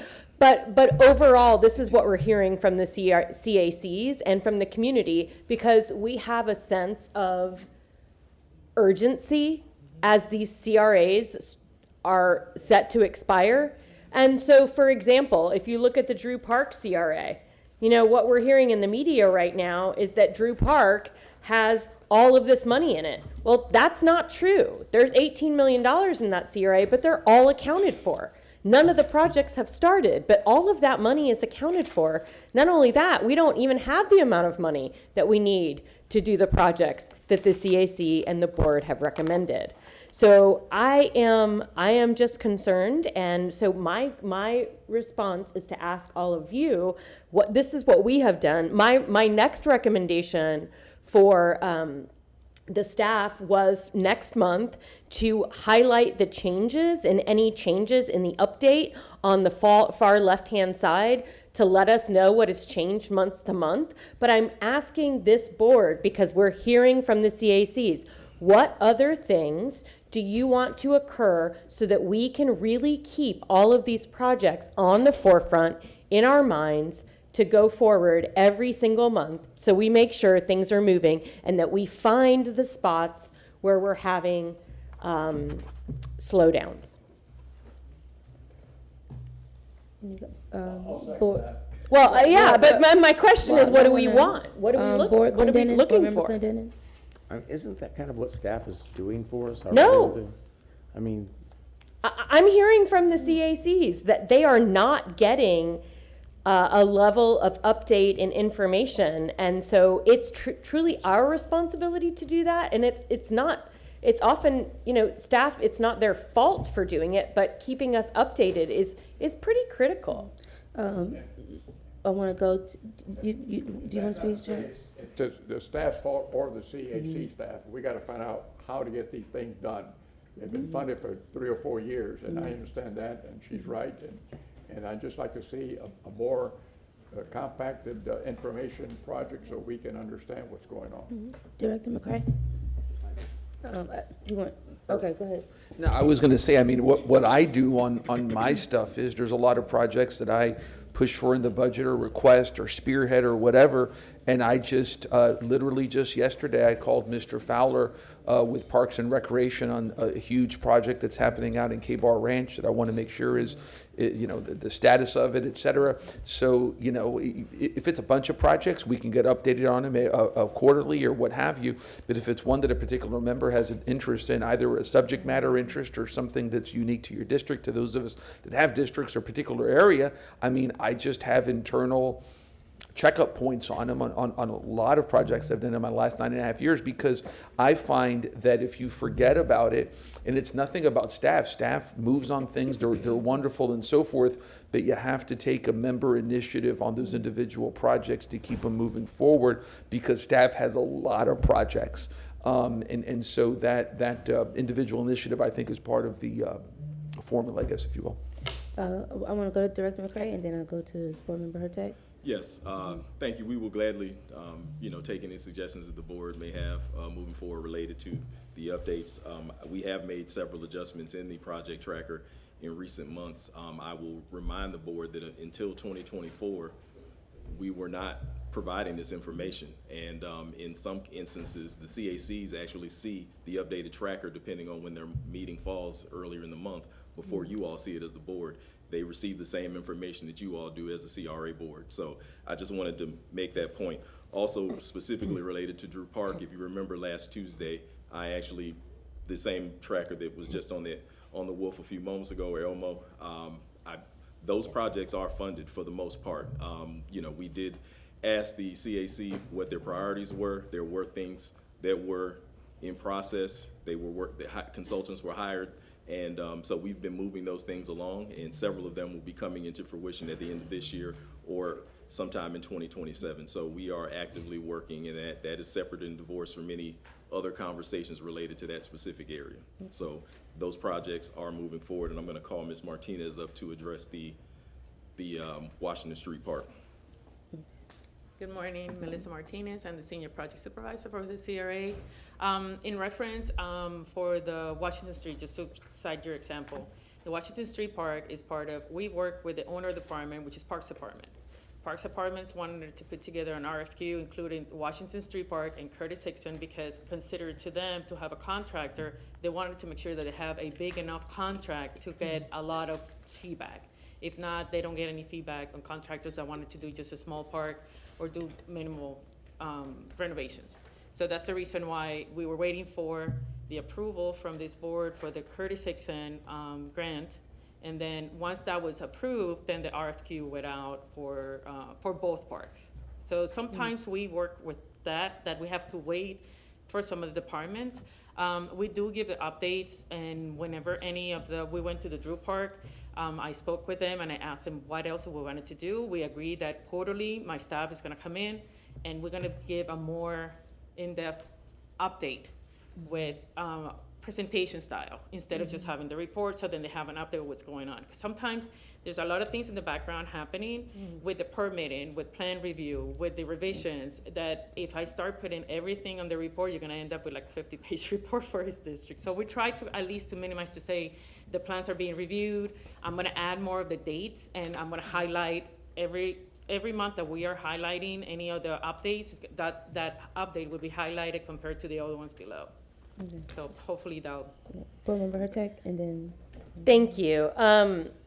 The Washington Street Park, just to, that CRA approval was still in 2023. So it's, so I think that having updates monthly with dates will be helpful if there are things like problems with permitting or problems with this, because these are the problems that, yes, staff knows about, but we don't know about, the CAC doesn't know about. They can't come to us and say, hey, we heard there's a permitting problem. Can you help?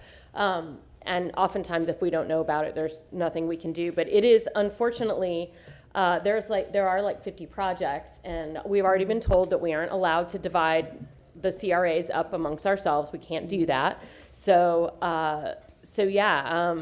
I mean, I don't know that I don't know that Mr. Shepherd would say that we can divide the projects up. Probably not, but maybe. So yes, I think that this is just something that we're going to be bringing up, and I'm going to continue to bring these printed copies so that we can talk about projects, but how we want to talk about them is the question. Do we want to focus on, I don't want to necessarily focus on the CRA, but we have to figure out, what we're waiting on. For example, I'm looking at East Tampa, and I'm seeing a stormwater pond project for 22nd Street and 26th Avenue. We approved those in 2019.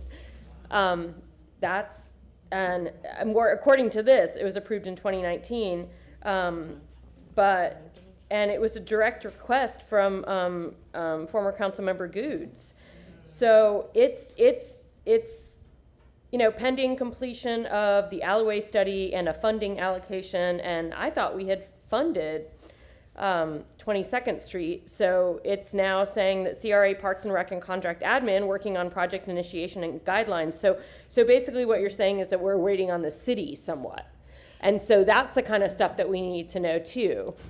There's some regulations that we became aware of a couple of years ago that we're not able to do maintenance on the projects that we are creating, and that creates a backlog on the city and a burden to the city department that is going to take over once we finish the construction. So we're doing these beautiful parks, and then we have to turn it over to Parks Department. Now they're going to have to be responsible for the maintenance where they may not have it on their budget. So we're trying to figure out a way, and I think that's what it took a little bit of the time, trying to figure out, and I think we came up, and Attorney Shepherd is online, with the way that we're able to somehow get some of the management of that and do it for a 2 or 3 year period, just to give enough time for the city to be able to put those parks into their portfolio for funding. So Mr. McCray, my question to you though is, when you come across a problem like that, why aren't you bringing it to us? Point taken. We try to work with our city staff and departments as a conduit to come to some resolution. As Ms. Martinez just alluded, we have leaned on Attorney Shepherd for advisement and advice related to finding some remedies to some of the hangups that we may have, and we will continue to do so and then bring that to the board if we are at a standpoint where we can't find a resolution. But my point being is that it's our problem to solve. It is not staff's problem. It is not necessarily Attorney Shepherd's problem. Like, if these are problems, we need to know about them so we can solve them. I know it's very difficult because there are 7 of us, but it is not staff's problem to solve. I want to go to Board Member Miranda, and then I want to. Thank you very much again, Madam Chair. And to your benefit, I think you got an excellent job of reporting. There's over 100 of these things that you started in somewhere or not started or on track. On track has got more of than anyone else as far as you're listening, and I commend you for that. But these are the things, if you have a problem, like Councilwoman Hurtak said, a CRA member, that if you need help with the city, call somebody in the city. And we'll try to help. In fact, I just saw the Smith item is on this agenda here, not started, and it will start very soon. So these are the things that are to your favor, but there's completed, on hold, not started, track. But do me a favor, personal favor, put a page number so when we talk about it, we can find it real easy on these papers. And these are the things that I think hopefully we can complete and on track. The CRAs have a lot of time left, but it's a short period of time in history. So we only have a few years in some left, 6 or 7 years in some. So what I'm saying is, we have to have a better communication, not that you're doing something that is not kosher, it's just that the information we're not receiving for one reason or another, why it's on track, why it hasn't started, and that might be the difference between the CRA and the city, and that's how it is. And you're doing a job that you're doing well, but it just got to be explained a little bit better. One page here has got 1, 2, 3, 4, 5, 6, 7 of them are on track, and you have the reason what's going on. And one is completed, the Herman Massey Park, that was just the other day, I just turned it and started this. The Jackson House hasn't started, so it's there. We know what that is, you know, it's on the way. So these are the things that, a little bit better explanation. It's already here, what you're doing, and we appreciate that very much, speaking for all of us, I hope. And you're doing a great job, but we have to get some of these that have started, 23 and 24 are still here. Yeah. And just to wrap it up, I think just in the interest of, you know, just being transparent and just letting people know what's going on, I think, you know, agreeing with the council, with our board members, you know, giving us just a little bit more in depth of what's going on, because I know we all probably get questions when we're out, and sometimes we, you know, don't necessarily know.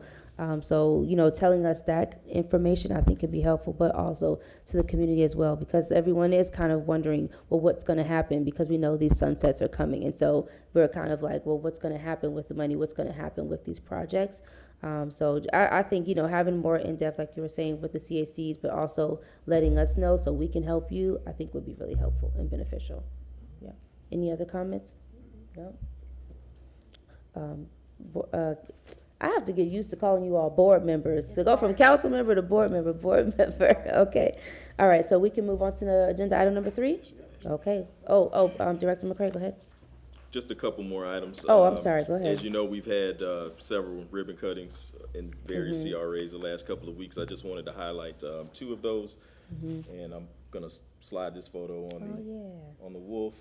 So thank you, each of you that were able to attend the South Salinas Park ribbon cutting in West Tampa. And that was for $1.4 million in the West Tampa CRA.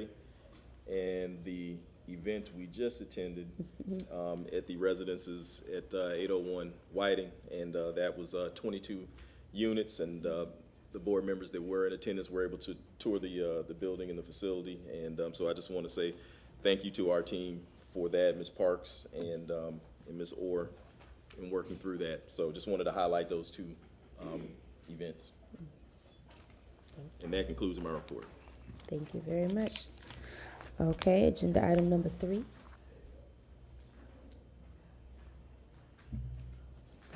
Good morning, CRA Board. Brenda Thrower. I'm the West Tampa CRA Development Manager, and I'm here to talk about a project that is moving forward, Ray Park. We just did the ribbon cutting on South Salinas Park. We are now moving forward to do Ray Park. There should be a groundbreaking soon, and as soon as we know, we'll have everybody come out for that. But that's a $3.9 million project. And as we started looking at Ray Park, we realized that we had planned to do everything within the park, but we needed to do some streetscaping around the park. So I'm giving you big diagrams. I could put this on the wolf here if you'd like to see, for the public to see. Yes. This is the streetscape improvements, additional streetscape improvements to complete the park. So this would be streetscape along the avenues of Howard Avenue, Palmetto, Twit Street, which actually connects between Cherry and Palmetto, and then Cherry Street. Can you move it up a little bit? Sorry. Do I need to move this a little bit? There we go. There we go. Perfect. Yes, perfect. So this was included in your packet. I just made it bigger so we can all see it. And you can use it as a placemat later if you'd like. But anyway, so the request today is we need about $1 million more. And this is a project where the CRA projects team, the Parks Department, and the CAC have been working together on this project. So everyone's aligned, everyone's working. So they came back, Parks kind of looked at the streetscape and says, you know, we need some on-street parking, we need some sidewalks, landscaping, trees, lighting, an irrigation system, and brick pavement, and all of that sort of totaled up to around $1 million. So that's why I'm presenting it to you today. Instead, at first, when we took it to the CAC last summer, and we were looking at this, I thought we would put it into the FY '27 budget, but the project is moving along. They're about to groundbreak, and they really would like to have the money now. So we have money in district improvements, so I'm just reappropriating $1 million from that line item into the Ray Park Streetscape line item, creating a new one for it. And that's pretty much it. Do you have any questions? Board Member Hurtak? Thank you. No questions, just more comments. If you could put that, the image back, CCTV. Thank you. So one of the things that has been a huge problem along Howard Avenue as we add parking along the street is visibility for people who are leaving, like say Palmetto and Cherry. So I really love the way that you on the intersection of Howard and Palmetto, how you have the hatched spaces at that top right-hand corner. And we may even need to, I think that's gonna be a visibility issue to see if we need to expand that more. But I also like seeing it, the no parking at the corner of Cherry and Twit as well.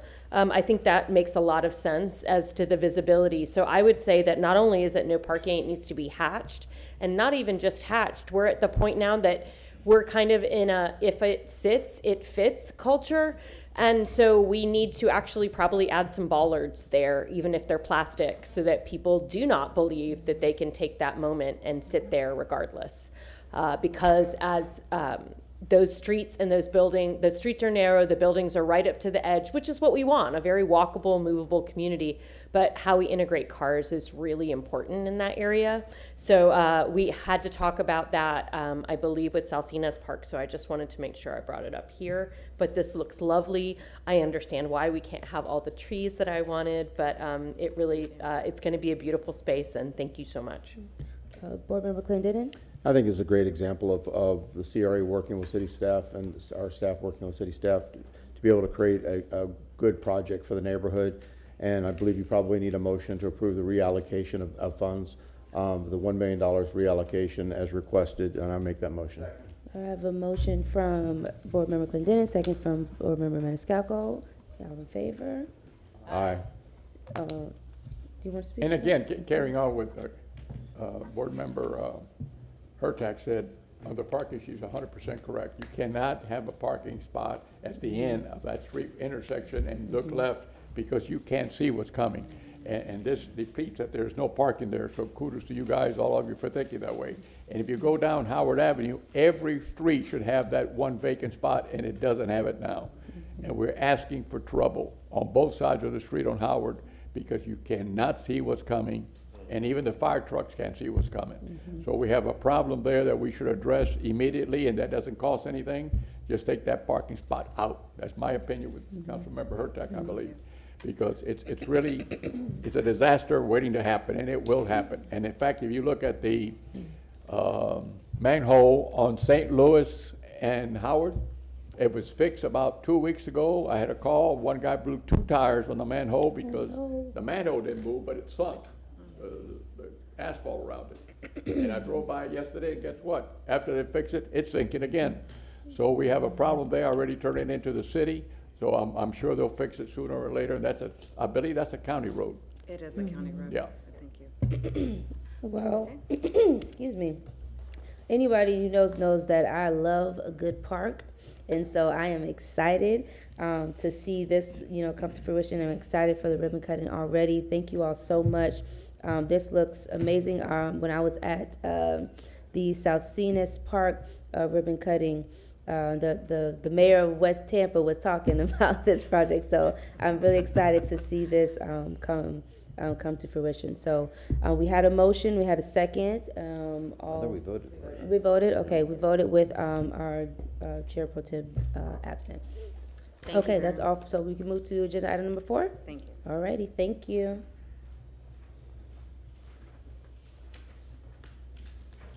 Good morning, Felix Nunez, East Tampa CRA Manager.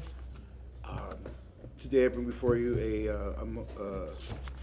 motion to reprogram several items in our East Tampa budget.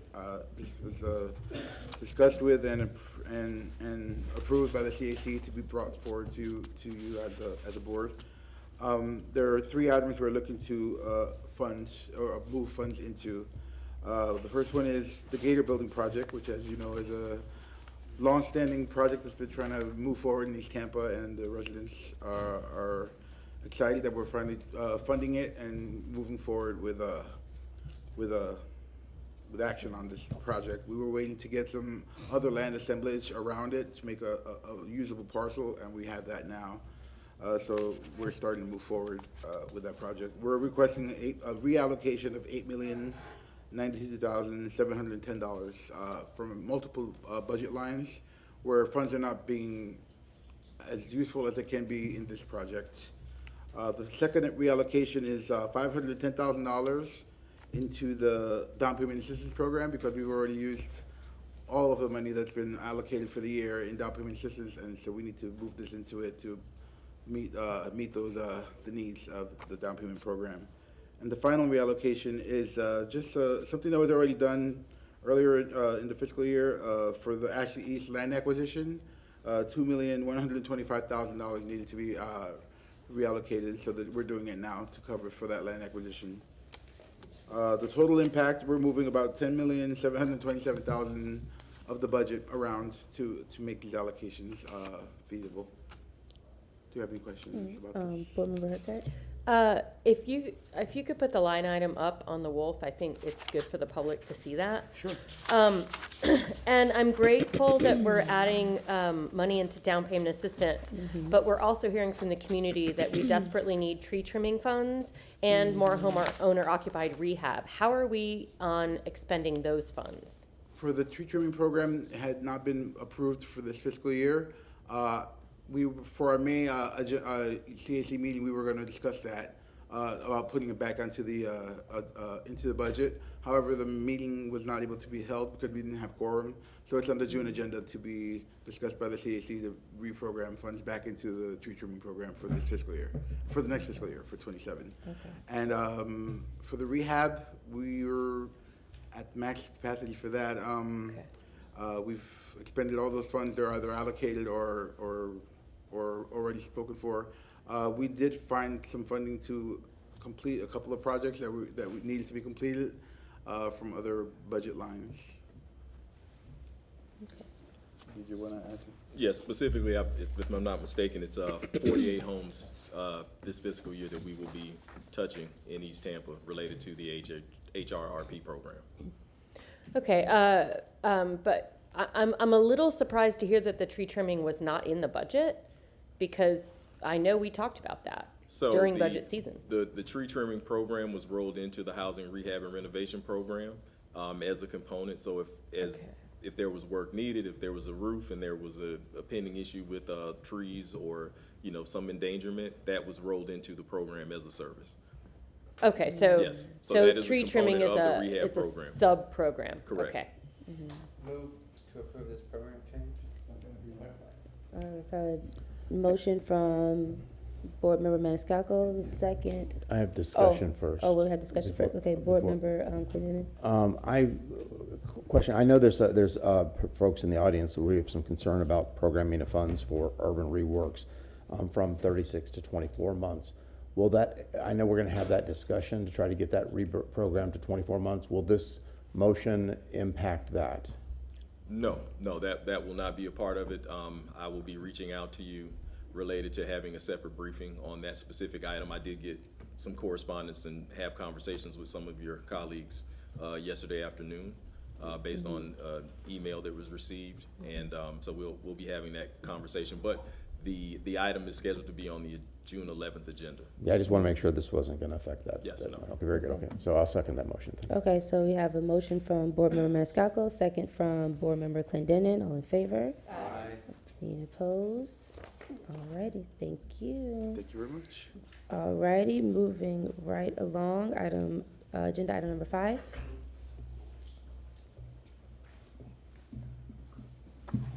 Hello again, Melissa Martinez with Tampa CRA.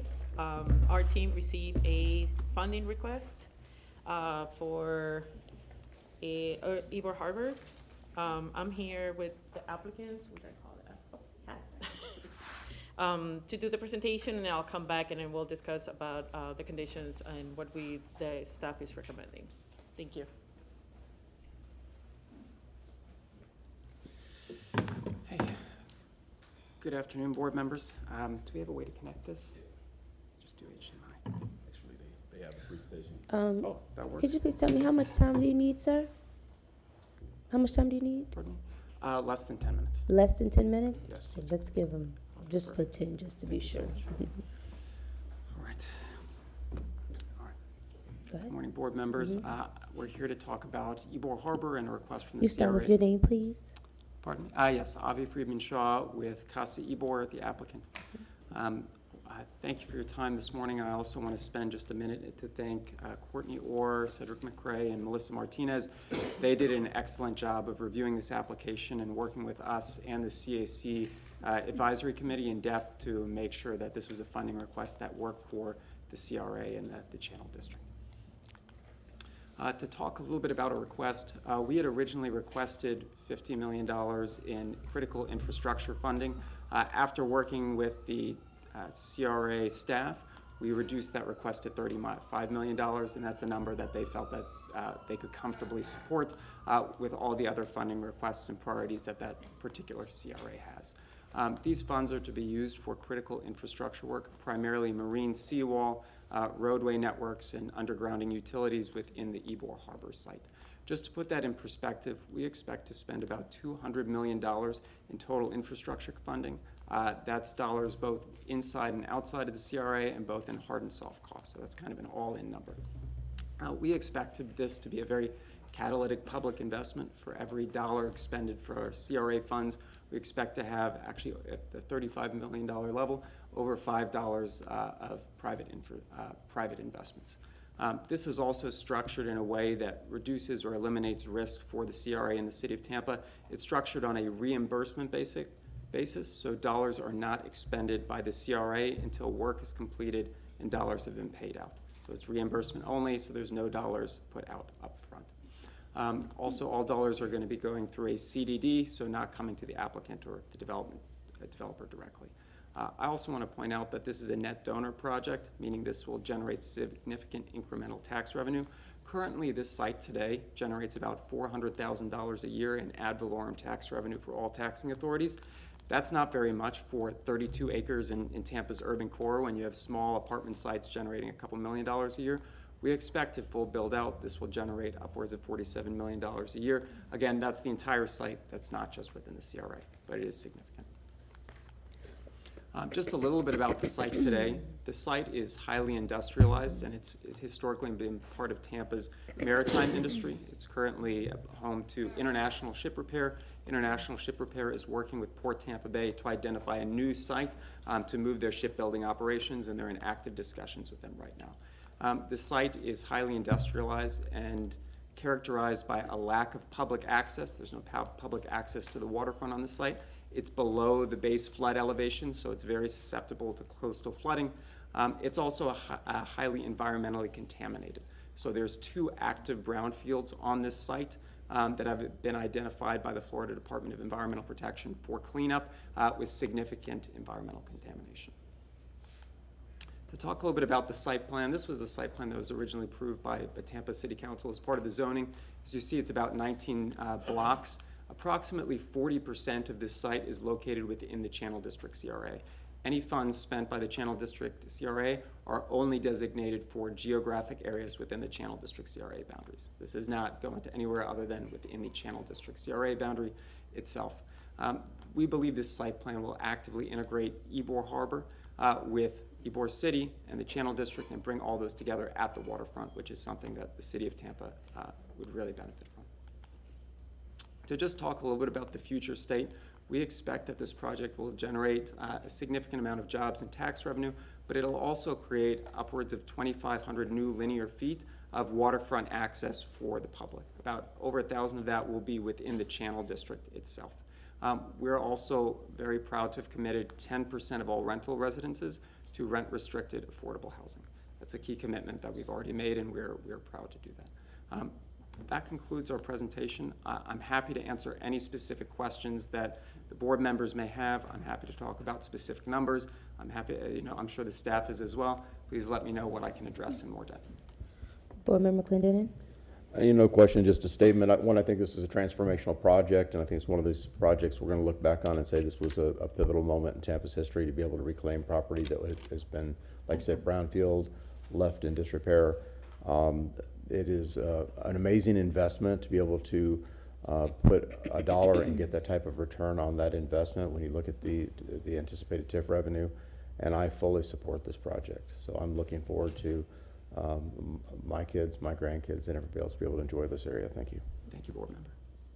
Anybody else? Board Member Hurtek? Yes, I just had a question about budget and what we have in that CRA available and the expenditures that we're looking at, because it doesn't sound like we're going to be giving money out anytime soon. It will just simply be held waiting for reimbursement. Correct. So on your packages today, on the second page, the staff recommendation, it does include, we met with the CAC chair.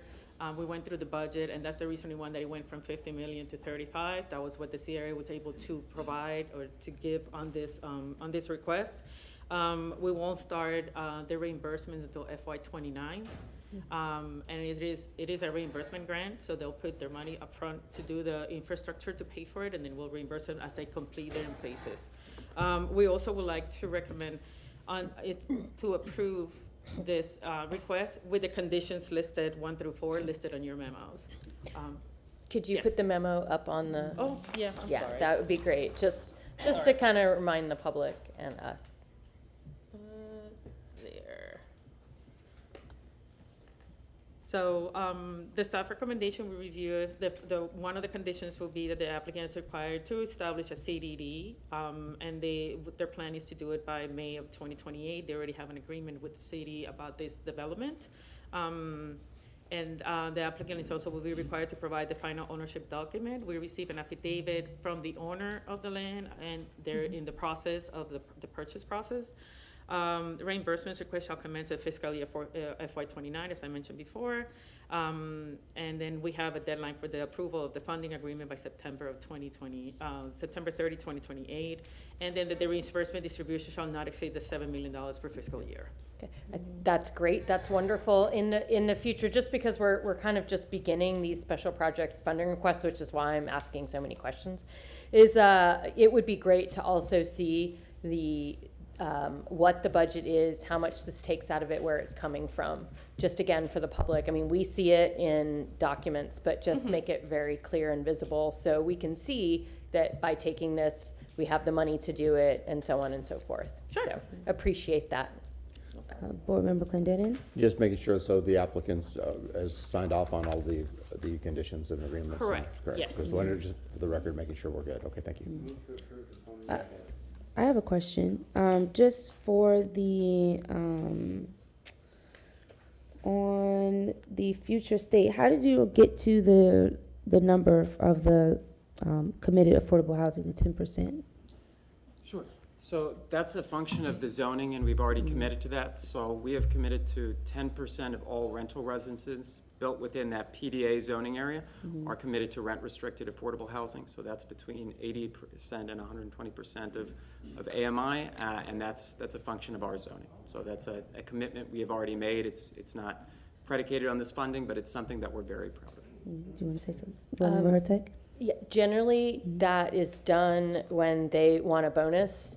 10% affordable housing is what we have now, and the new comp plan will allow that to go to 100%. But right now our cap is 10.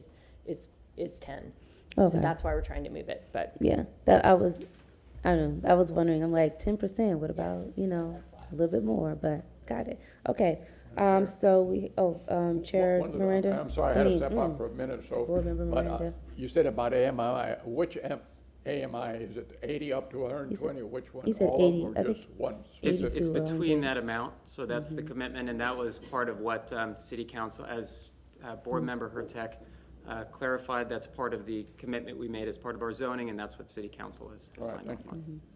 Thank you. Okay. Any other comments? Okay, have a motion to approve by Board Member Maniscalco, a second from Board Member Clendenin. All in favor? Aye. Any opposed?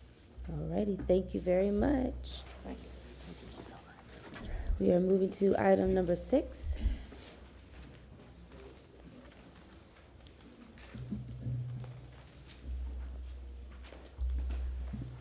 Good morning again, Felix Nunez, East Tampa CRA Development Manager.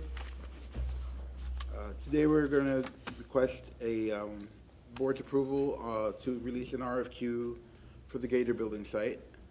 This RFQ is for an assessment. Could somebody please silence their phone? Please make sure you silence your phones or any mobile devices. Sorry, go ahead. Thank you. The RFQ is for an assessment of the parcel, which you can see here, is what we've laid out as a parcel. Now we're doing an assessment to determine the feasibility for what can really go on that site that will be beneficial to the community, as well as viable long-term. In that assessment, heavy community engagement is part of the request, the assessment to determine from the community what they want to see. Their feasibility is great, but what about the community? So we have to make sure the two come together. So this assessment will take care of all of that, and we're hoping that the final result of this RFQ is ready for us to move forward with a design-build phase with some concepts and ideas after having done this assessment. There was a presentation, but I don't think I need to go through it, or would you prefer me to go through it? Or? You have a question? No. Board Member Hertag? So I just wanted to go back to the map just to orient people to where it is. So just in the future, if you could just have the streets, can you just tell us which streets they are, just so we are aware about where we are? So to the north is Lake Avenue, and to the west is North 22nd Street. Yes, so this is the corner of 22nd and Lake. This is a very pivotal piece of property. So I want to say thank you. I know part of the postponement of this was the fact that we were able to acquire a couple more parcels. So really excited, and I'm very excited, and I thought it was very timely that some of the focus is on the youth and what we can do with this property to engage the younger parts of our community. So I really look forward to hearing what the public has to say about it, but I'm happy to hear that that's already a plan and a desire, because that's exactly what we need. So I really look forward to this. Thank you so much. Thank you. Board Member Clendenin? Yes, I'm happy that we're doing a feasibility assessment on this parcel. You know, I mean, my vision of this was like a little mini supermarket and some retail space and, you know, a little downtown area. But of course, you can't fit a square peg in a round hole. So having a feasibility study is the appropriate mechanism to move forward. I appreciate staff bringing this forward, and I would move the authorization. Second. Yeah, I'm excited to see this. I know we've all heard, Gator building. So to see this move forward, I think this is really good and great for the community. And I'm looking forward to seeing more projects within this, our East Tampa CRA moving forward. And so we have a motion by Board Member Clendenin, a second for Board Member Maniscalco. All in favor? Aye. All righty. Thank you. Okay, and we received and filed number 7. We took off number 8. We are to, May I say something on 8, Madam? Board Member Vieira? Yes, ma'am. I'm sorry. I mean 9. I apologize. Oh, okay. Well, we're on. Yep. We're on 9 now. Sorry, my bad. Go ahead, Director McCray. Good morning again, Cedric McCray, Tampa CRA Director. At Board Member Vieira's request, we did have a meeting with the Parks and Rec Director and other staff related to funding disability equipment and installation. It was to our surprise that Ms. Clay wanted to make a donation formally in the amount of $25,000 for the installation and purchase of said equipment. So it essentially took us as the CRA out because there was not a financial component to it, and Parks and Rec staff was gonna do a feasibility study to find a location within the city to, for the placement where it could be used and best needed. I did have a conversation with the director on late Monday afternoon, and they've decided on DeSoto Park, which is outside of the CRA. It's south of Highway 60 in the Palmetto Beach area. But the donation was going to go to Friends of the Parks, and then the work will begin. I don't have an exact timeline on when that will start, but I just got this information earlier this week. Great. May I, Madam? Yep, go ahead. Thank you, and Mr. McCray, thank you again, sir. We always appreciate you. And again, I'm glad to see this. This is a foundation named after Karen's late son, Michael Phillips, that when he passed, she started. And the cause of Michael's life was social justice and human dignity, and that included people with disabilities, whether intellectual or physical. And so I'm so glad to see this forward, and we'll all look forward to it. The city is doing everything they can. You know, and it's funny with Karen, because we have the special needs all abilities internship is now named Mike Phillips internship, and now we're going to have this. And so it's a small gesture to what moms and dads do in raising their kids and doing everything they can to make it work for kids who have special needs. And so we appreciate you, sir. So thank you very much. Just wanted to give a shout out to Karen, who's maybe watching, busy, but she's one of our favorite people, and we all love her a lot. So thank you. Board Member Miranda? No, thank you. Board Member Clendenin? You know, on the same light, I just want to know, you know, we talk about what Tampa is, and we're a city that is made up of all different types of folks from different types of backgrounds, different components. We come together as a community, and including the disability community.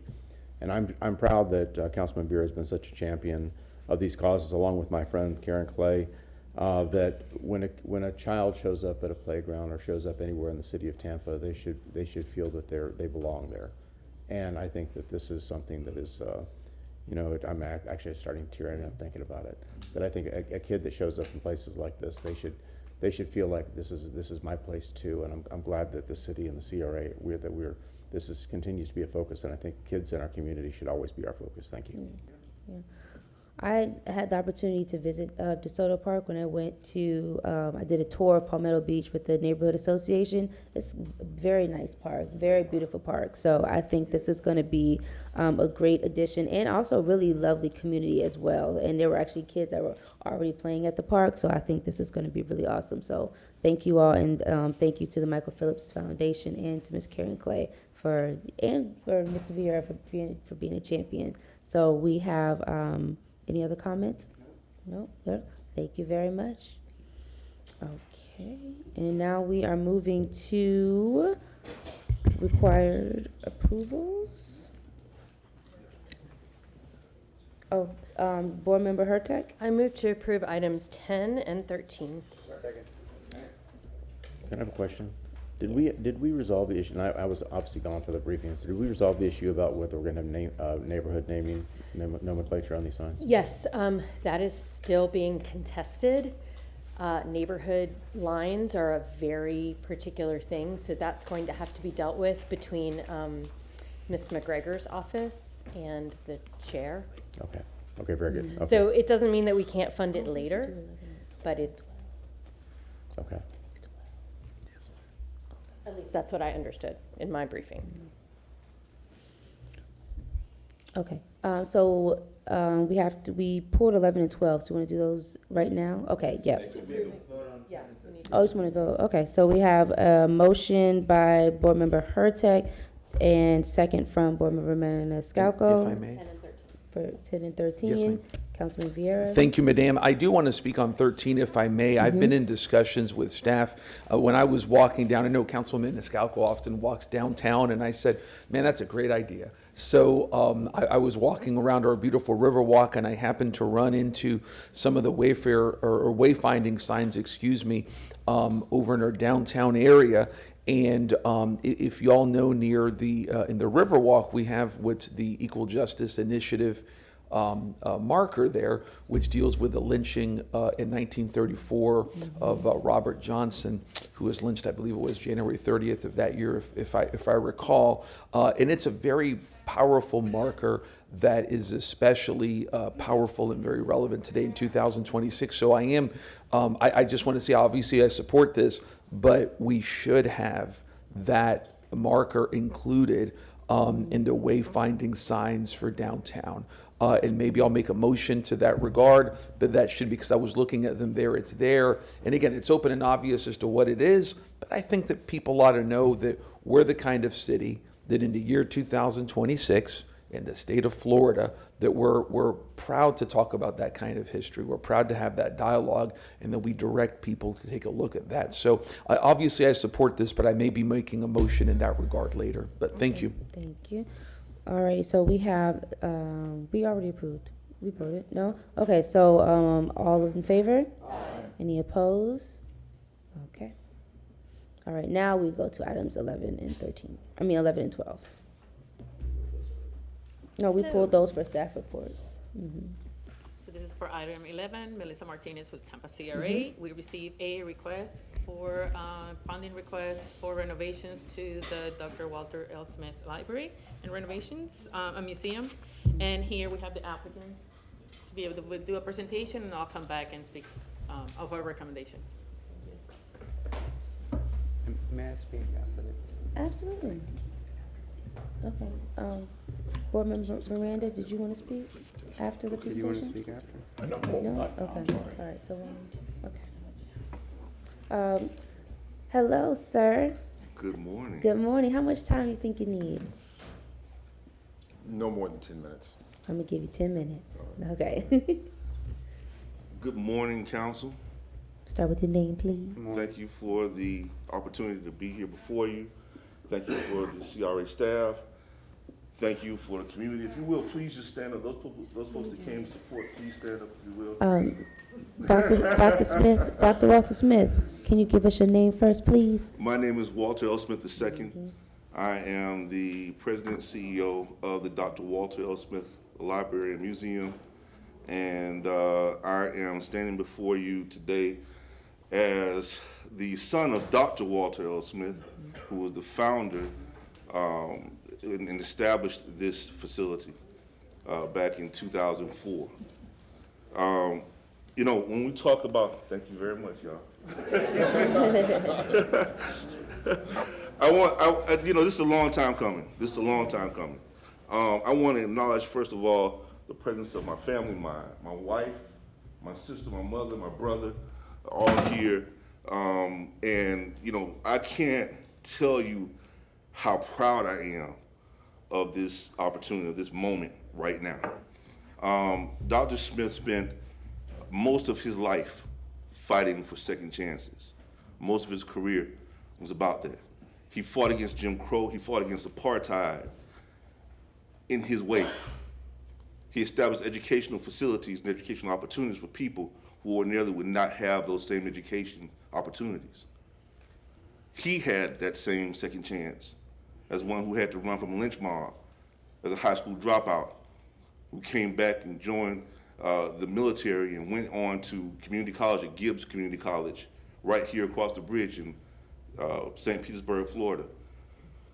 We want to acknowledge the fact that there are children, like the one that came here today, who are seeking a second opportunity. They should not be condemned. They have an opportunity, and this opportunity has been given through the Dr. Walter L. Smith Library. There's precedents for that, and we have people who've been through the mill, who've had hard times. We've stopped things as bad as rape. We've stopped things as bad as murder. We've stopped things that were terrible from happening. And we help people become better citizens. So I'm going to take a moment and step aside, and I'm going to let my administrator, Russell Spears, take over with the presentation. Thank you. Thank you, Walter. Really appreciate you. Members of the committee, Give CRA your staff. name, please, sir. I apologize. My name is Russell Spears. I'm the administrator for the Dr. Walter Smith Library. And again, we'd like to thank CRA staff, and for the community to come out to support us. This is a tremendous project. Please help. Okay. So, in opening, the West Tampa has a historical cultural landmark that once served as a center of education, culture, and community leadership. Today, the property sits storm damaged and underutilized. This project restores the landmark and reactivates it as a long-term community asset for West Tampa.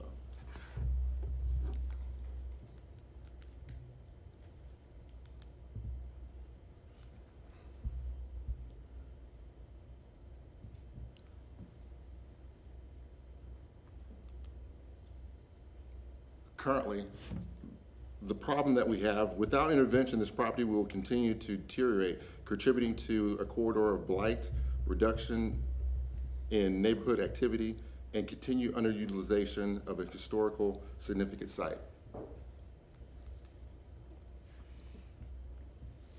Our opportunity is larger than just rehabilitation alone. This project activates a legacy property as a community anchor, supporting education, culture, preservation, and local economic activities.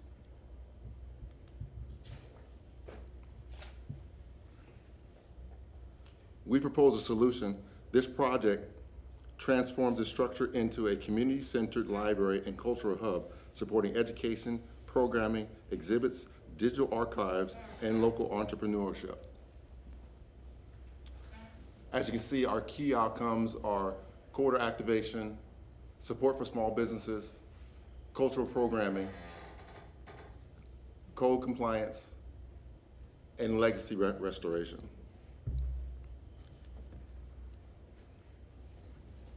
The impact that we're driving towards for this project is to align directly with CRA priorities. Through blight remediation, educational programming, cultural preservation, and small business activation, this facility is expected to support year-round community programming and neighborhood engagement activities.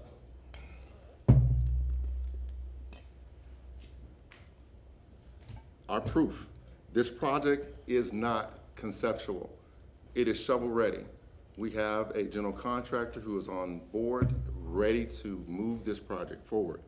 The preliminary design work, procurement coordination, and redevelopment planning activities have already been initiated. This allows the project to move quickly upon funding approval. So this is our scope. The project is limited to rehabilitation and stabilization activities, including storm damage, repair, structural improvement, life safety upgrades, and code compliance measures necessary for public use activation.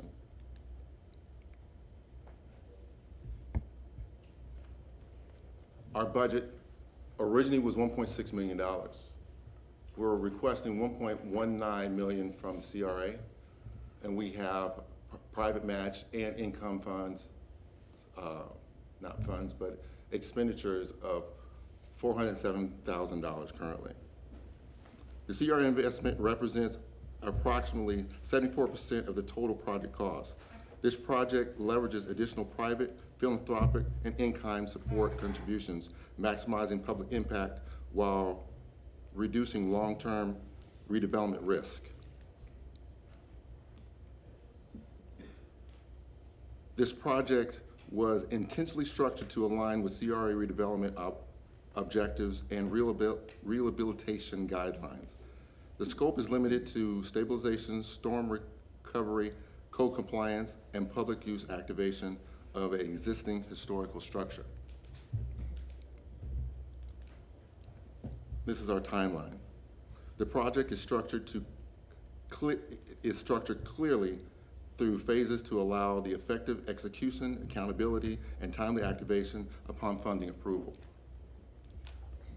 So in closing, we are requesting the CRA's partnership to restore a historical West Tampa landmark and reactivate it as a long-term center of education, culture, entrepreneurship, and community engagement. We greatly appreciate the opportunity and the time. We are grateful for CRA staff for assisting us in this process, and we thank you very much for the opportunity to present. Thank you very much. I am open to questions at this time. Thank you.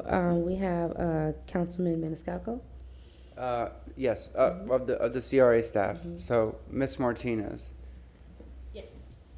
they're asking for $1.192 million. What was the recommendation from your end? 800 and something? 800,000, and this is based on our commercial grants policy that requires a 50% match when we're giving funds away. We're providing funds. And what on the did the grants. CAC say? So the CAC voted for the 1.192 million. Okay, I want to, after we're all done, I would like to make a motion for the entire amount, the 1.192. And let me tell you why.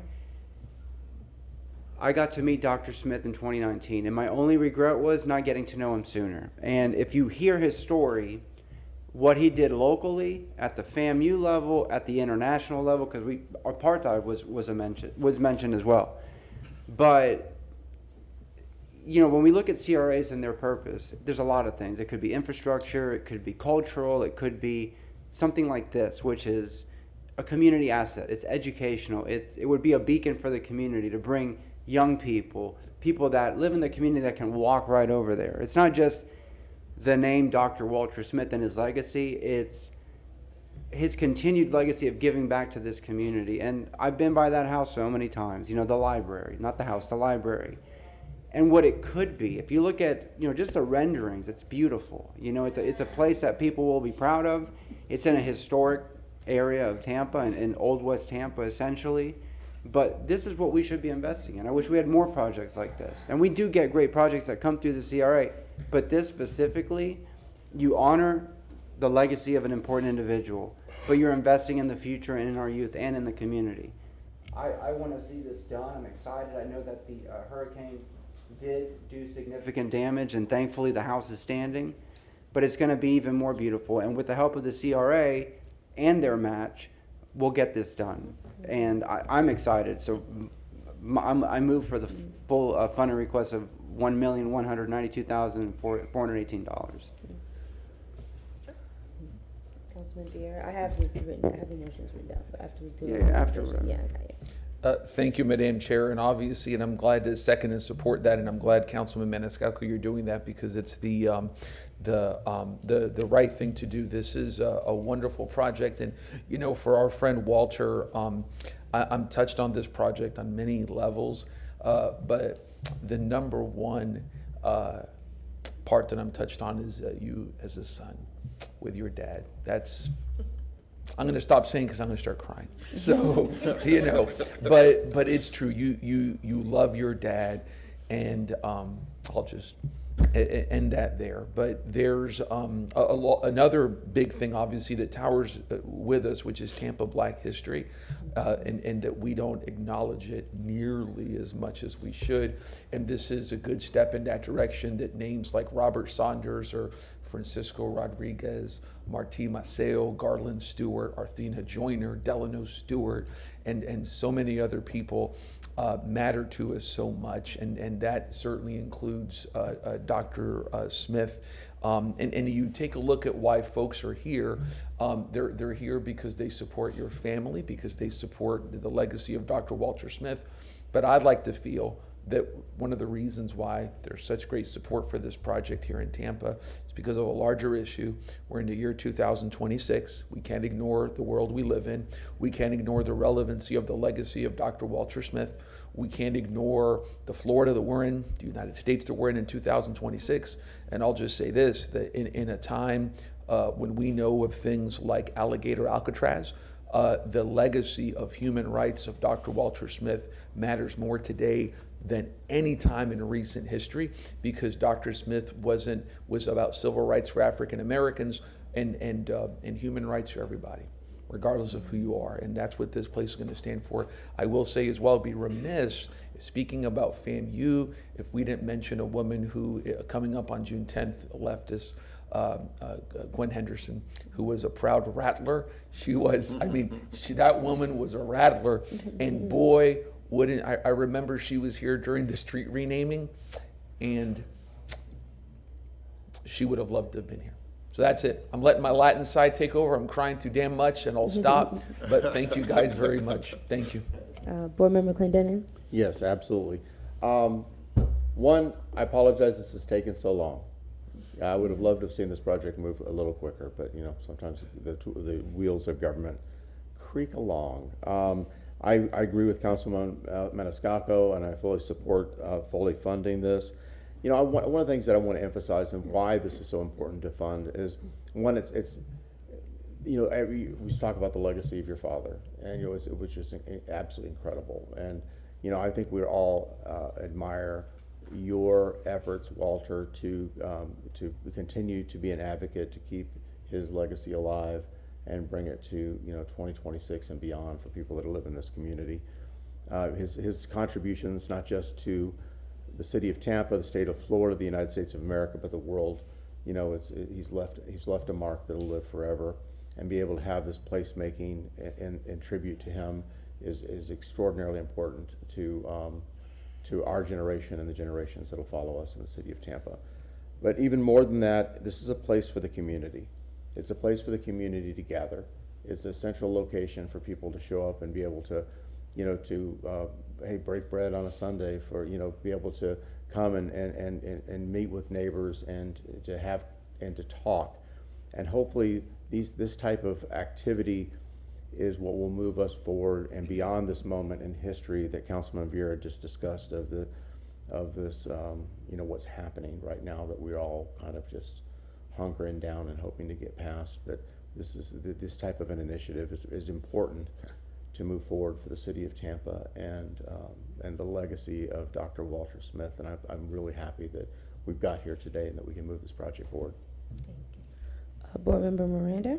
Thank you much, Madam Chair. When you look back in history at the time that your father did this, it was nearly impossible. But he succeeded because he was not a quitter. He succeeded because he wanted to do better, not only for himself, but for his family and for the whole generation that was behind him, that he saw what was going on. And very few people have that fire in them to do it. I don't think I could have done that. I'll be honest with you. I don't think anyone in the audience could have done that. And I'm not here to tell the audience you can't do it.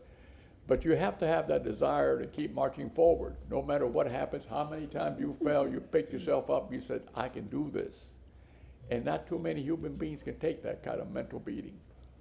So your father deserves all the accolades he's getting and maybe more. Congratulations for you being his son. Board Member Hertag? Thank you. Thank you very much. This historic rehab this is what the CRAs are for. Historic rehab, bringing back to life something that was there that mattered. I mean, the library was such an important part of West Tampa. It has come under disrepair. This is literally what the CRAs are for. So this is a very exciting thing. But I will disagree with Board Member Clendenin. This is not a time to hunker down and wait out. This is not that time. This time is to come forward and to speak out. It's why I voted against the EBO reclassification, because that's important. Equal business opportunity is important. It's something that our community values. And to say we're going to hunker down from that because we're afraid of the federal government or the state government where there aren't actually laws in place, but people's assumptions, is just not okay. And so in doing this and providing this money, we're helping to bring that community conversation forward to continue to speak out. And so I'm really happy about this project, of course, fully supporting, fully funding it. But again, I'm going to come back to the process of the special funding request. One of the things I would really love to see in these going forward is a site plan. I think a site plan allows people to kind of get a vision of what's, especially because they said they already had it. So being able to see that and letting the community see what is coming, the visuals, renderings of the outside are very nice, but what is that going to look like on the inside? It's not a very big space. So how I want to be able to visualize how that space is used, and the community does as well. Additionally, I'm going to go back to the budget and, in fact, making sure that when this comes in front of us, we see where this is coming from in the line items. We see where the budget shows what we have left, what we're working with, and how this is going to be parceled out. I believe it's over a few-year term. But again, just being able to see that as this board looks at these new special project funding requests, I think will really help. So this is, again, support this project, but I'm just talking about kind of the nuts and bolts of what I'd like to see as this goes forward. It's a little repetitive to the earlier one, but just really giving us a little bit of a visual. Very excited about this. Well, you wanted to speak? You go first. Well, I'll do last, so you can go ahead. I was just going to say, if I may, for the comment made about, and I don't speak on behalf of Councilman Clendenin, but in terms of fighting for values that are aggressively against the stuff that we're seeing now, I'll just say from my behalf, Councilman Clendenin does more in a month than I've done in 10 years politically, just my opinion. Oh, I apologize. I was not. I'm just saying. Yeah, I was not speaking against Councilman Clendenin at all, and he I believe knows that. But no, I just had to comment on it because he said it. I just think that our community really does believe in the power of all of us. Mm-hmm. Well, I, for one, am very excited. I think this is going to be an awesome project. Mrs. Smith, I've heard about stories about you and all the work that you've done from my father and my uncles, and I think this is going to be an awesome project. And also just seeing, what's happening in West Tampa, I think this is just going to be a great addition, and I'm really looking forward to it. And just, with telling, the stories in the Black history within Tampa, we have Ashley that comes every meeting and gives us a little Black history fact. And it's no secret that there is a lot of Black history all throughout Tampa. And so to be able to have a place where we can go and get even more history and more teachings, I think is extremely important. So thank you for keeping with this and, making sure your dad's legacy is living on. I think it's going to be awesome. So we had a motion and a second. Motion from board member. I wrote it down. We have a motion from board member Maniscalco. We had a second from board member Vieira to fund the full CRA request of $1,192,418 for the Dr. Walter L. Smith Library and Museum renovations. All in favor? All opposed? Any opposed? Okay, all righty. Well, congratulations. Okay. Yeah, it's okay. We can clap for that one. I won't bang the gavel on that one. We can clap for that one. And if you permit me, go ahead. congratulations. Go ahead. I came to you on January to give you an update on the 4 remainder funding request applications from the previous grant policy. Now that we're reviewing it, this was the last one, so I'm done. Okay, awesome. Thank you. All right, and we are at agenda item number 12. Good morning, Felix Nunez, Drew Park CRA District Manager. I'm bringing to you today reprogramming for FY26 for Drew Park as well. For this reprogramming, we are proposing to bring in funds reallocating funds of $6,029,999 from multiple project lines to cover related infrastructure work that's been very important to the Drew Park CAC. We've been able to thank you. We've been able to find enough funding within this fiscal year and next fiscal year to move forward all the mobility projects to a final stage. We also will be planning for the final phase of the mobility project to be funded over 2 more years. So we're working on building that budget for that year. We're reallocating $264,000 from the housing rehab and renovation program to the infill housing program. We feel that those funds will be better utilized in the infill projects in Drew Park. And we are reallocating $1.9 million to the unit creation and conversion project. We're hoping B&I are working together to get some housing built in Drew Park. So, We want to pull it up. Cedric, can you? There we go. To the other side.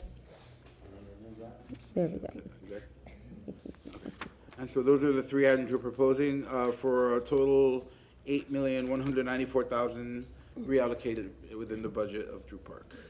The budget remains unchanged, still at 18 million, but now we have more projects funded and ready to move forward with this reallocation.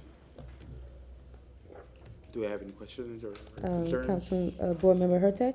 Thank you. So, how much of this will be going toward the, well, there you go, the 6 million for the mobility, sidewalk connectivity, and safety improvements? So, knowing that Drew Park was only able to fund a portion of what they wanted to do, how much is left in that mobility, sidewalk connectivity, and safety improvement that they want to do that are we not able to fund right now? Actually, we were able to combine the different pieces of the projects into one final project, and we're only missing phase 3 of Crest Avenue. It's the only thing we're leaving out of this project right now. And how much is And that? the remaining of that, I don't have it in front of me. It's about $4 million left, Okay. and we're working towards building that over the next few years. Okay. So we're building the plans to 60% for that last phase, so it's ready to go as soon as we have the funding ready. Wonderful. So I just wanted to say that this really is going toward exactly what the CAC is asking for and has been working toward, but we still are 4 million behind. So I just wanted to make sure that we acknowledge that. Board Member Miranda? Oh, okay. All right, we have a motion from Board Member Miranda, second from Board Member Maniscalco. All in favor? Aye. Any opposed? All righty. Thank you very much. Thank you. All righty. Okay, do we have any new business? Board Member Clendenin? I think, are you gonna bring up the reworks? I can, but you can. Yeah, I want to understand from staff the urban reworks that what is the plan to get that reprogrammed for 24 months as opposed to 36? So, good morning. Again, Cedric McCray, Tampa CRA Director. We're in correspondence, and we've had ongoing meetings with the representation from Urban Reworks, Mr. Barraday, their attorney and team. And we did have a call earlier this week. Traditionally, what we've done is funding the projects for 3 years. They are requesting, because of the time frame of construction and financing implications, to reduce that to 2 years. It was my intention to have individual briefings with you all to kind of discuss that and see what the pleasure of the board might be. And then the next step, we will have it on the agenda for the June 11th meeting. And hopefully we will be able to come to some consensus with board direction. I mean, I would actually like to, the board obviously, I was actually. We have one more. Oh. Wow. I want to hear. I need to know budget. Like I am waiting for the meeting. Like we can't just unilaterally move this money when we don't know what else is being funded. So I really do think we need the time to have the individual briefing. It's not like we can change it right now anyway. No, I mean, I was going to say is a request that staff prepare a report with the goal of trying to get to 24 months. And then he could give us a report about that. But I mean, I think I would like to move that staff come back to council or submit a report to council within 2 weeks, either verbal or written, to each council person about reprogramming to be able to provide for the financing over 24 months. And again, with irony, this is I wasn't a huge supporter of this project, but when the board has spoke in support of the project, and it's the one that we want to move forward. And if this is the way to move it forward, then let's get it done. So, I have a motion from Councilman Clendenin, a second from Councilman Maniscalco. Discussion. First of all, we're not going to be able to do anything about it till June anyway, as a CRA. But the thing that I am concerned about is, again, what I mentioned twice already today is, when these projects come in front of us, we need to look at the budget. We need to see what's coming forward. This is something that this board has talked about over and over again. So that's what I want to see. So if you have that motion, I also want attached a budget to see how that money, what are we not able to fund because of that? And that is what we've all talked about. We've all talked about the fact I'll accept that friendly amendment. yeah, because it's incredibly important to me, especially because East Tampa right now, it's talking about a CRA that doesn't have money. It's East Tampa because we have allocated it. So I just really want to make sure that we are prepared for what's coming, and we have more requests in East Tampa than we have in any other CRA. Well, So- just the justification for the request is one, that if it's, again, it was the board's pleasure to move this project forward. If moving that project forward is the difference between 24 and 36 months, I think it's a de minimis request. Even if it means something else is delayed for 12 months, it's not like something is either done or not done. It's just delayed.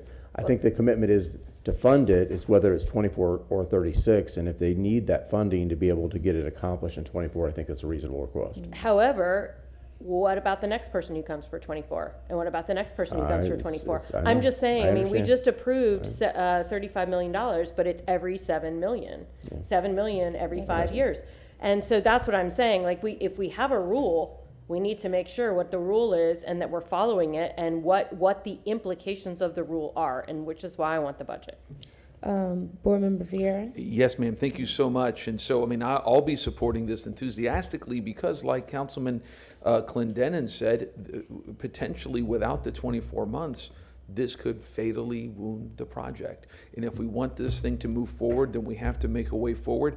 This does not appropriate the money in as much as it begins the potential process for the aspiration of doing that, which is the most that we can do right now. So for me, and this is a project that is 100% aligned with what, that's what CRAs are for. So I'll gladly support it.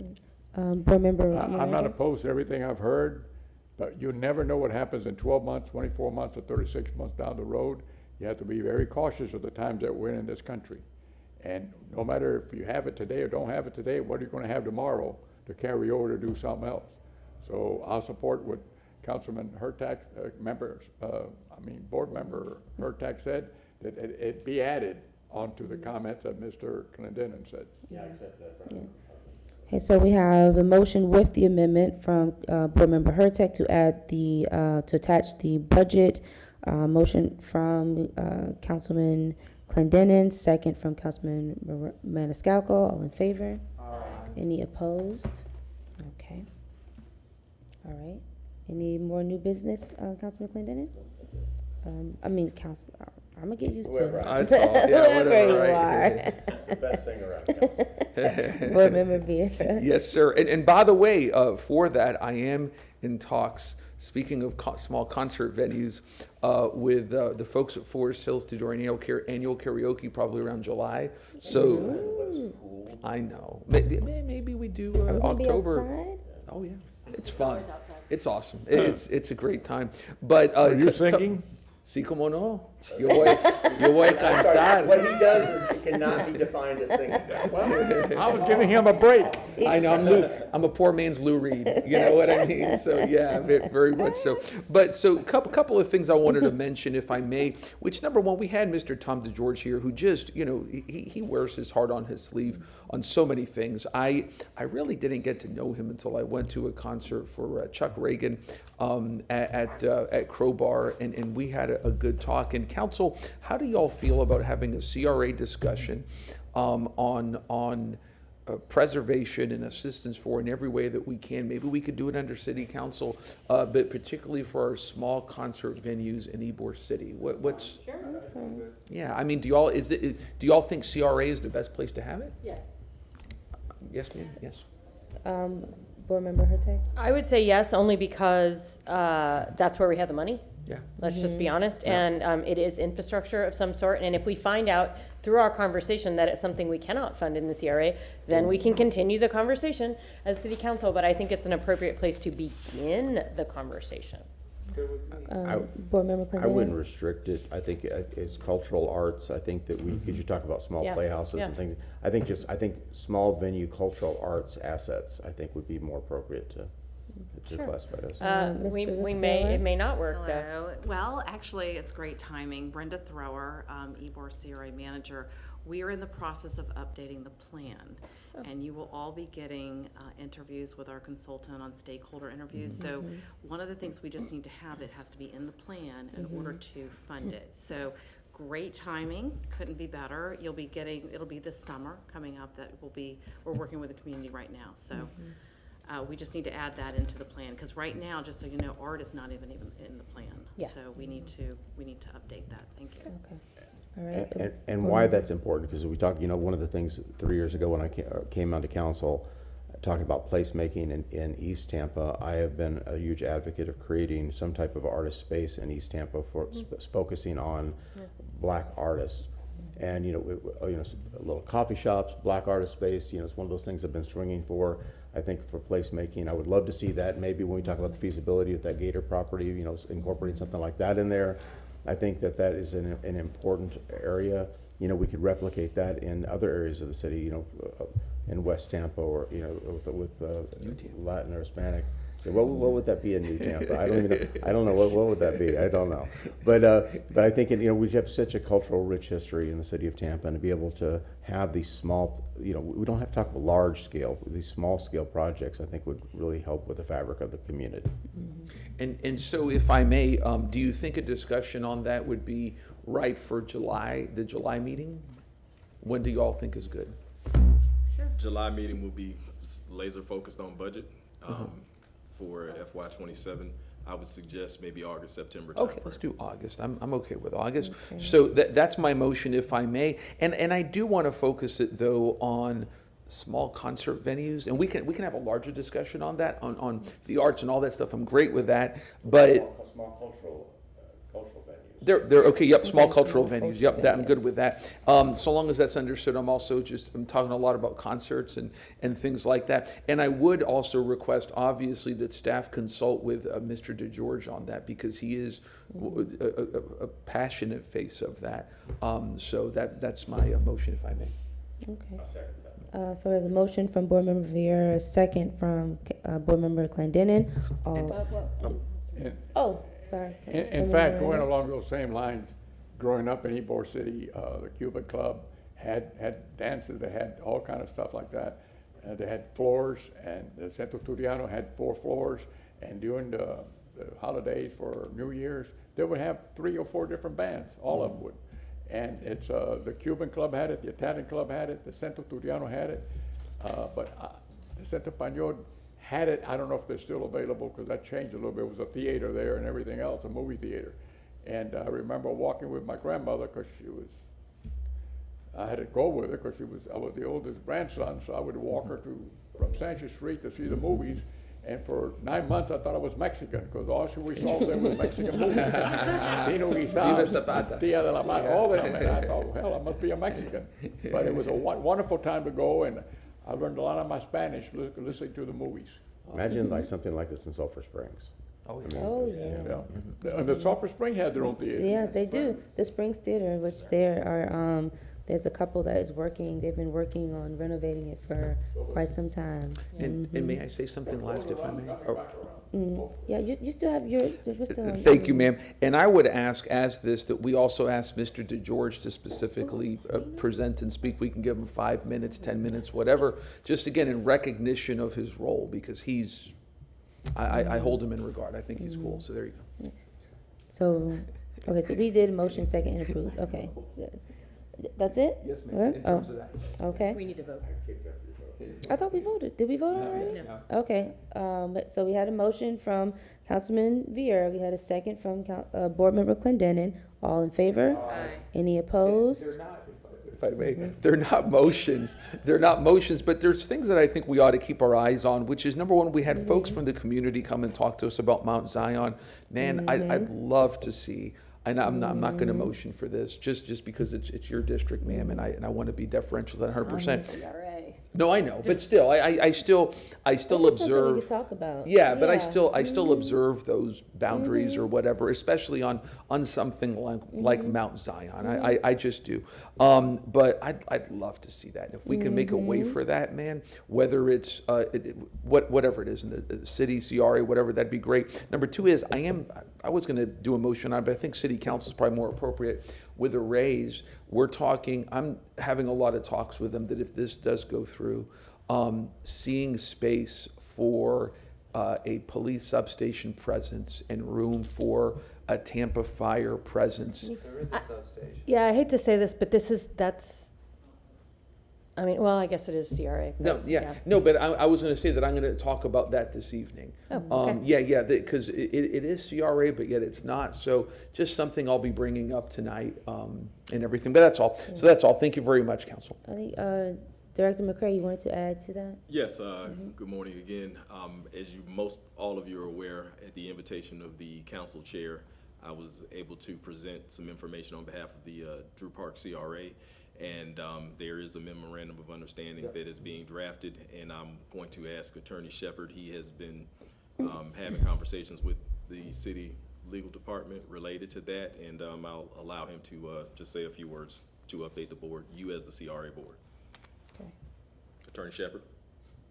Hi, thank you guys, I appreciate it, and I won't be long because I know we all want to leave, but I will tell you that the LOI has been negotiated to almost conclusion, and what I really wanted to share with you about it is that there will need to be a series of meetings, one of which I believe is already scheduled for council on the 21st, or is being scheduled. This is according to Mr. Steady, who I spoke to before this meeting.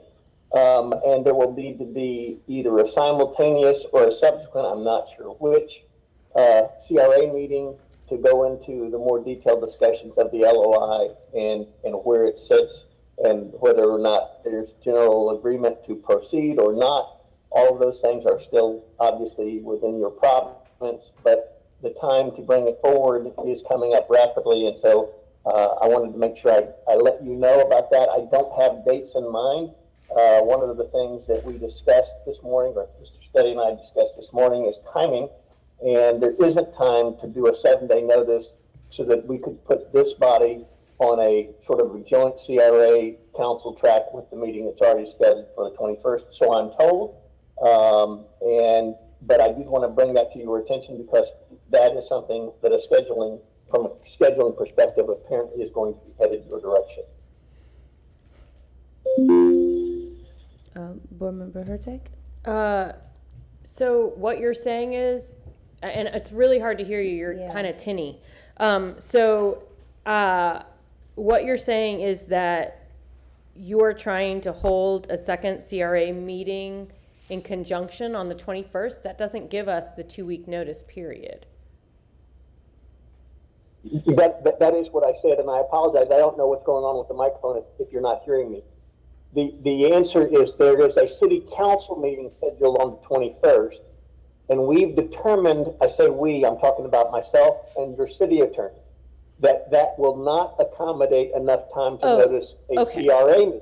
Yes, okay, But now I there will understand. be a need to schedule a CRA meeting. Okay, thank you.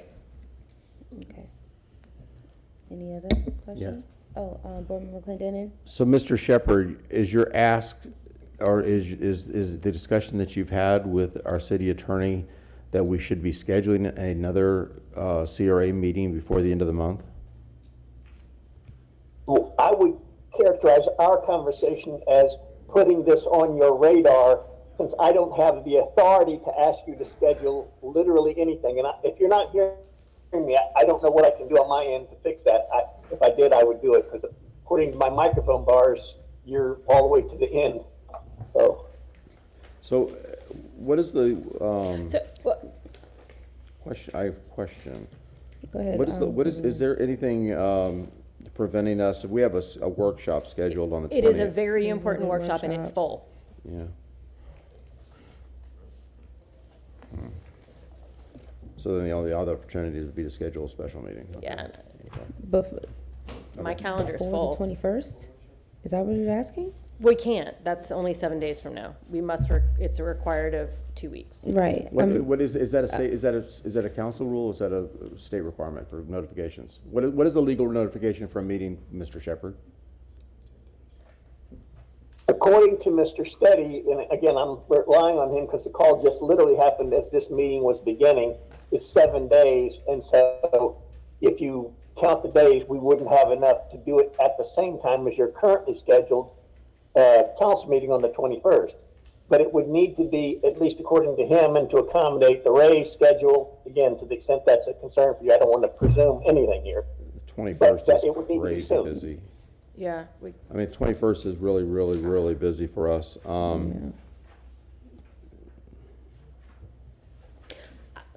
So really, I mean, without having a long day or scheduling a night meeting that night, I think on the 21st, for a CRA meeting, I think that we'd have to look at like the 26th or 27th. Yeah. Yeah, this May. Yeah, I don't know that I can, I've got commitments. Yeah. I think Miss Sharf, if you want to bring me my phones, I'll take a look. I'm unavailable those days. What about Yeah. a night, what about a night meeting on the 21st? It's gonna be a long day. No. No, that's gonna be too long. Nope. That's gonna be a long day. I'm also unavailable. The 27th? Oh, he's unavailable the 27th. Okay. Vieira is. 26th, did you say you're available or no? How about June 1st? 34th day of the month. June 1st. I have to wait for my calendars to come. Yeah, because the 26th that's a busy day. Well, you know, this is the first we're hearing of it. So, Mr. Shepherd, with the conversation you've had with Scott Steady, is this something that would just be, we could basically notice a council meeting and a CRA meeting at the same time and knock out both businesses at the same time, at the same meeting? From my perspective, the answer is yes, but I don't want to speak for Mr. Steady. But yes, you could do this as a joint meeting at a date which works for everybody. What I'm unaware of is, I know there's some deadlines for the raise, but I don't know exactly what those are. And so, you know, whether it needs to be before June 15th or before June 1st, those things I'm unaware of. Literally all I was asked to do is put it on your radar that we're going to be needing a meeting and soon. And whether or not, I assume the idea was to go through discussions with Mr. Steady, Mr. McCray, and then circle back to you all and see what could be noticed in a timely way. Because again, I'd love to tell you, here are the raised deadlines internally, but I don't know them. So can we just, we'll all work with our aides and calendars and get back to a date? Do we have to do it right now? The problem is we can't add another meeting because we don't have another CRA meeting to be able to add the meeting. So we have to do it during this meeting to be able to add the meeting. And we need to have it before when? So what are we doing? What about June 1st? If I can do June 1st. Am I good June 1st? I'm good June 1st. I am not free on June 1st. I don't think I'll even be in town. Okay. June 3rd, perhaps? June 3rd? See, as I get into those weeks. Hold on, let's take a step back. Cause first of all, I can barely hear, and we're all trying to figure out what's happening. So can you please break it down to us? What is the meeting for? Why do we need to have it? And is there a specific time of when we need to have the meeting? What is the time limit that we need to have this meeting? He doesn't know. Okay, so we don't know when he needs to have the meeting. Thank you. Hello, Chair, members of CRA. I was watching, so I'm coming down. So first, I expect early. Can you give us your name, please, sir? Oh, Scott Steady, City Attorney. Was listening to the conversation, and I was talking to Cliff earlier, your counsel. Number one, I expect to be sending you right after lunch a draft memorandum of understanding to be considered by City Council and CRA. So soon after lunch, I expect to be sending you that, which would be then hopefully considered on the 21st for City Council.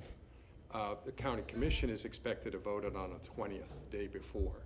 So obviously, depending on what they do, will depend on, if they need to pass it in order for it really to be considered by City Council. So the 21st, we have a City Council meeting. Talking to Cliff, and I was just looking, I frankly am new to the CRA, so I was scrambling while you were talking to look for notice. I'm told it's 7 days, but I know to meet the schedule that we're on, is soon after the 21st that the CRA can discuss this. And I was just thinking out loud, I was thinking earlier, is there any way we can continue this meeting, Cliff, to the 21st, so it's concurrent, so we don't have to notice it? Cliff, if you can hear me? Wait, hold on. Yeah, it works. Yeah, I can hear you fine. I don't know if y'all can hear me though. That's the problem. Councilman, Board Member Clendenin? I mean, I think as far as logistically, that suggestion is brilliant. So we don't actually gavel out, we just continue this meeting to the 21st. So that, and it doesn't seem like, if we're doing it concurrently with council, there's not gonna be any other than a technical vote, since we're the same 7 people. The CRA vote would just be a technical vote and wouldn't take any additional time, is my guess on this. So I think that's a really good idea, just to continue this meeting, not gavel out, continue the meeting the 21st and be done. Board Member Miranda, and then Board Member Hurtak. I just feel that, in my opinion, in the eyes of the public, if we continue a meeting without having a notified of a meeting, it's not the right thing to do, because we never done that I know of in my whole 32 years here. So what am I doing? Who am I trying to satisfy? What's the reason for it? What's the rush? There's so many questions in my mind. Do we know who we're dealing with? How much money they have? What's their project? There's just more. Memorandum of understanding doesn't tell you anything about them. It just tells them what they want, not what the facts are.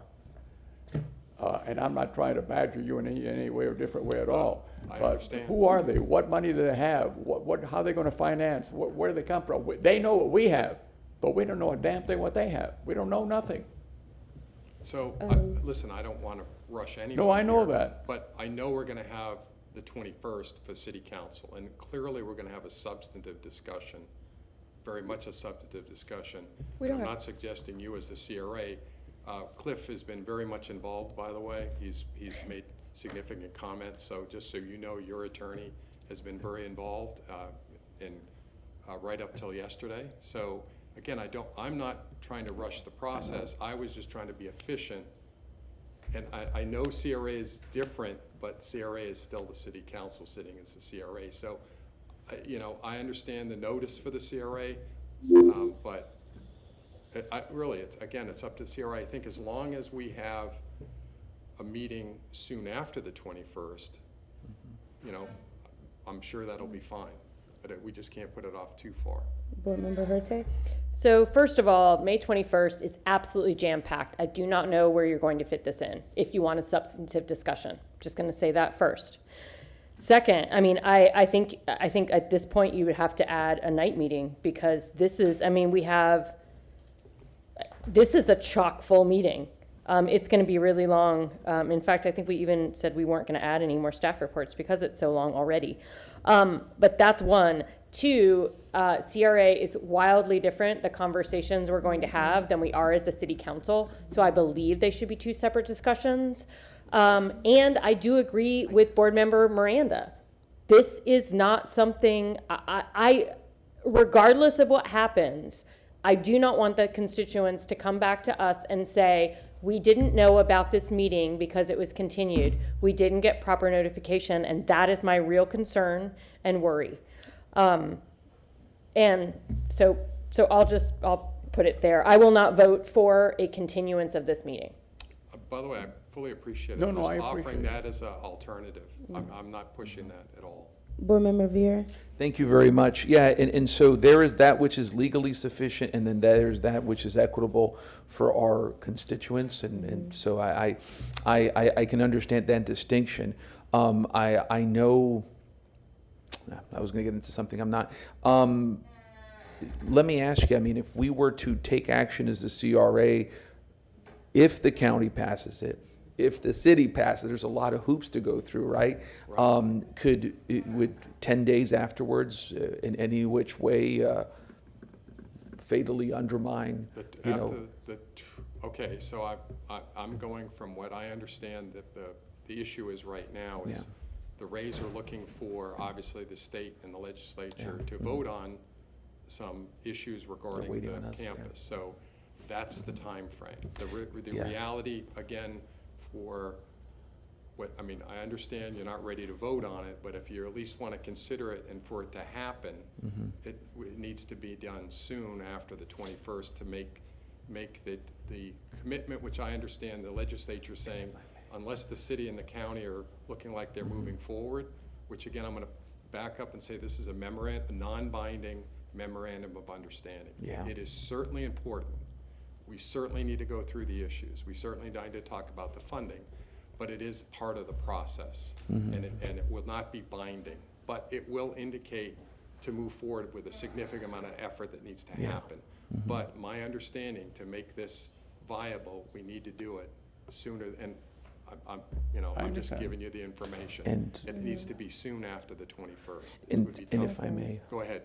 Yes, sir. And two things, Mr. Steady. Number one, I wanted to acknowledge as an attorney just the hard work that you and your staff have been putting in on this issue, regardless of how one feels about this. Just as an attorney, you guys are fitting a size 46 waist into size 38 pants time-wise. So just as a lawyer to lawyer, just God bless you for that. And you brought up, I wasn't going to bring up the issue of Tallahassee, but which is that they're obviously, they're funds that are waiting to, go through a process. They're looking. I read something in the paper on some remarks the governor made, and that is something that we should be cognizant of, but that is not something that should pressure us, if that makes sense. Which is, we should be aware of the sentiments of folks in Tallahassee who are potentially giving a lot of money for this, should it pass. But I don't think it should pressure us to rush it in a way that would undermine our duties to our constituents. It's a careful balance that we're suddenly taking up in the last 5 minutes of CRA, which is interesting, but that's all. Again, I want to make it clear, I'm giving you the information. I appreciate I work for you. Yes, sir. I understand your concern. I'm just trying to work as quickly and as efficiently as I can. Yes, sir. Thank you for that. Board Member Clendenin? Yeah, I'd like to make a motion to add a CRA meeting to May 21st at 3 p.m. as a placeholder. We may not use it. Maybe we won't be ready, but at least we have it as a placeholder just in case. We'll see what comes forward, because they're going to forward these documents this afternoon. We'll see what they look like. We'll see what we think as far as anticipating time frames and whatnot. But I think just for bookkeeping, again, and I'm very sensitive to what you guys said about public notification and making sure people understood that the meeting's being had. So I think that might be a wise thing to do, to make the notification that a CFR meeting, May 21st at 3 p.m. May I? Board Member Hurtak. We have a public hearing at 1:30. I don't think 3 p.m. is going to be enough time. If we would do anything, I think it should be a 5 p.m. meeting. So I'm not available. We could publish at 3 p.m. and not gavel until Okay. 5, I Okay. mean, just publish it at 3, and then if we get to it and if we feel like it's good, But it's good. it's clear Right. that people are not going to be here at Right. 5. Yeah, So Right. 3 is going to be pushing it yeah. to finish an actual agenda. I'm sorry, I'm just going to say that an emergency on someone else's part does not mandate an emergency on our part. There's a really great saying that says that, and I can never remember what it is. But yeah, if people aren't available at 5, 3's fine, but I don't know that we'll be able to even fit it in. Well, let's see, like as a placeholder, just a placeholder. So, so two things. So one, the purpose of this meeting would be specifically to talk about the MOU. Yes. Yes, between, The MOU is between the Rays organization, Hillsborough County, the city of Tampa, and the city of Tampa CRA. Those 4 parties. okay. So, Rays, Hillsborough, CRA, Can I also, while you're doing that, I am wearing a black suit today, but that doesn't necessarily. No, I Oh. I only wear it during council meetings. So you want to join me, you're welcome next Yeah, next week. I realized, I was a little concerned it may reflect in. I would like to make a point of order. I do the jokes during this board. Darling, give me for a second. Did you want to speak? But, you know, this is something that, it's not for just 2 days or 1 year. This is for a long time. Whatever happens, I want the public to vote on this. I want the election to be held by the public who's going to pay for it. That's the people in Hillsborough County and the people in the city of Tampa. If you really want democracy, let them vote. They're the ones that are paying for it. So I want no part of this. The public should have a vote on what we do with their money. And this is a point to do it in. We've never given them that opportunity in a way. By the way, what is public facilities now that we're here? Now, point of order, we're just talking about adding a meeting. You might be point of order, but I'm telling you the point of the truth. Yeah. You know, I'm just to, you know, and this is not me, this is not a for or against or, you know, whatever. I'm very much a processes person. I like to have the heads up. I like to have information about what's going on. And so, like, you know, to have, like, it's like we're getting into the crux of this conversation at the end of this meeting. It's just pop up. It's like, oh, wait, now we have to do this thing. For me, I don't like that. I like to be able to know, like, ahead of time what's going on. And this is just, just going forward, because I've seen that happen. So I'm just going to say for the 21st, I'm not available. I have 3 commitments that I've made months in advance. So I don't know if I'm going to, if the meeting we'll start at 3 and get out at 5, that never happens. So Remember, this is just the CRA, really, we'll already have had this conversation during council, so I can't imagine that it's anything more than just a check the box. The CRA meeting is gonna be just a check the box meeting. No, it won't. Anytime we have, that, nothing has ever checked the box with this council from what I've seen, just being here, so. I mean, we're not gonna have the same conversation twice. Okay. Well, we can put does that with the clerk's office, I know we have, in terms of having, let me say what I want to say first. In terms of having a placeholder, efficient notice, having a placeholder for the 21st for the clerk, is that efficient? Is that okay to do that? It'd be a special call CRA meeting for the 21st. If I may? Board Member Beer. Yes, ma'am. Thank you very much. My big challenge with that is on the 21st, I have a family obligation that but I'm going to suggest May 26th. I have something that day on my legal practice that I may be able to move, and I would do that for this to find a way forward on this. If May 26th would work for folks. At what time? You name it, I'll try to make something happen. 5 o'clock? I could do that. I will be out of town. I'm available 26th. Am I good? It would have to be at 5 in the evening. And with Councilwoman Hurtak, I mean, we want her there, obviously. Yeah. Okay. If I may, the 27th in the morning, I can make myself available. I have a root canal that morning, which I'd love to move. That's a true story.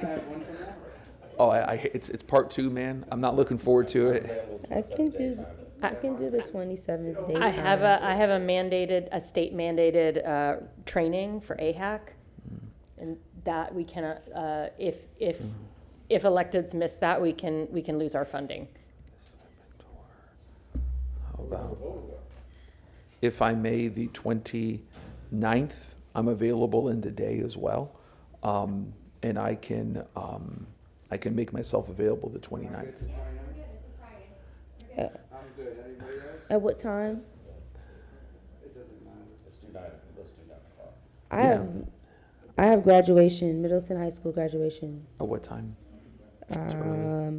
8 to, I have 8 to 9:30. I will defer this, I'll revisit this 3 PM on the 21st as a placeholder, because we always can go back if this doesn't work at 3 PM. We can always schedule it and discuss it at that point. So As a placeholder, 3 PM on the 21st at 3 PM. If that doesn't work, we can always come back and we can schedule a meeting on that day on the 21st. But that holds us a place as an active CRA meeting. Oh, and how about, may I, ma'am? Fine. Board member Carlson is not here. Mhm. And we want a full council, I would assume, for this. And, but I would say the 29th, if I can make that happen. This is obviously very important. We want to have sufficient time to digest everything. We don't even know if the county commission's are they really gonna see it on the day before? Supposedly. Yeah, see, supposedly, we're relying on something, not Mr. Steady's word, but, which is wonderful, but. Board member Vieira, the point of order, Board of Information, point of order, whatever it would be, is, again, the substantive issue will be placed on council's calendar on the city council meeting on the 21st. So that's coming, that may become one of, we're only talking about the CRA component of this. That's why I think, let's call a special call meeting at 3 o'clock on Thursday, the 21st. At least that gives us a moment to be able to gavel in, and if we need to schedule for the 29th or whatever, at least we have a moment, because right now we don't have another CRA meeting until in June, right? So that gives us a CRA meeting to, if we have to make another decision, we have a moment to be able to make that decision. All right, so. Can we do both? The 21st and the 29th? Just do the Hold 21st. those spaces. Okay. Let's do the I'm good with it. Let's do the placeholder for the 21st. Exactly. At 3? At 3. I'm leaving at 5, so. Okay. Okay. Do we want to do it earlier in the morning? Oh, do you want to do, I mean, heck, we could do it at 10 AM. What do we have, what do On we the have at 10? 21st, we have council. But I'm saying we just gavel out of council, gavel back into CRA, gavel back in as council. We can come back, we can go back and forth. So we have a 10:30 public text amendments. Well,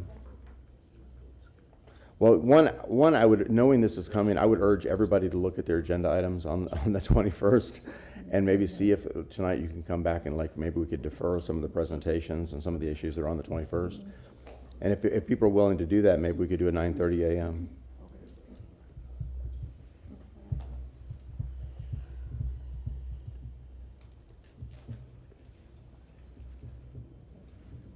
Or,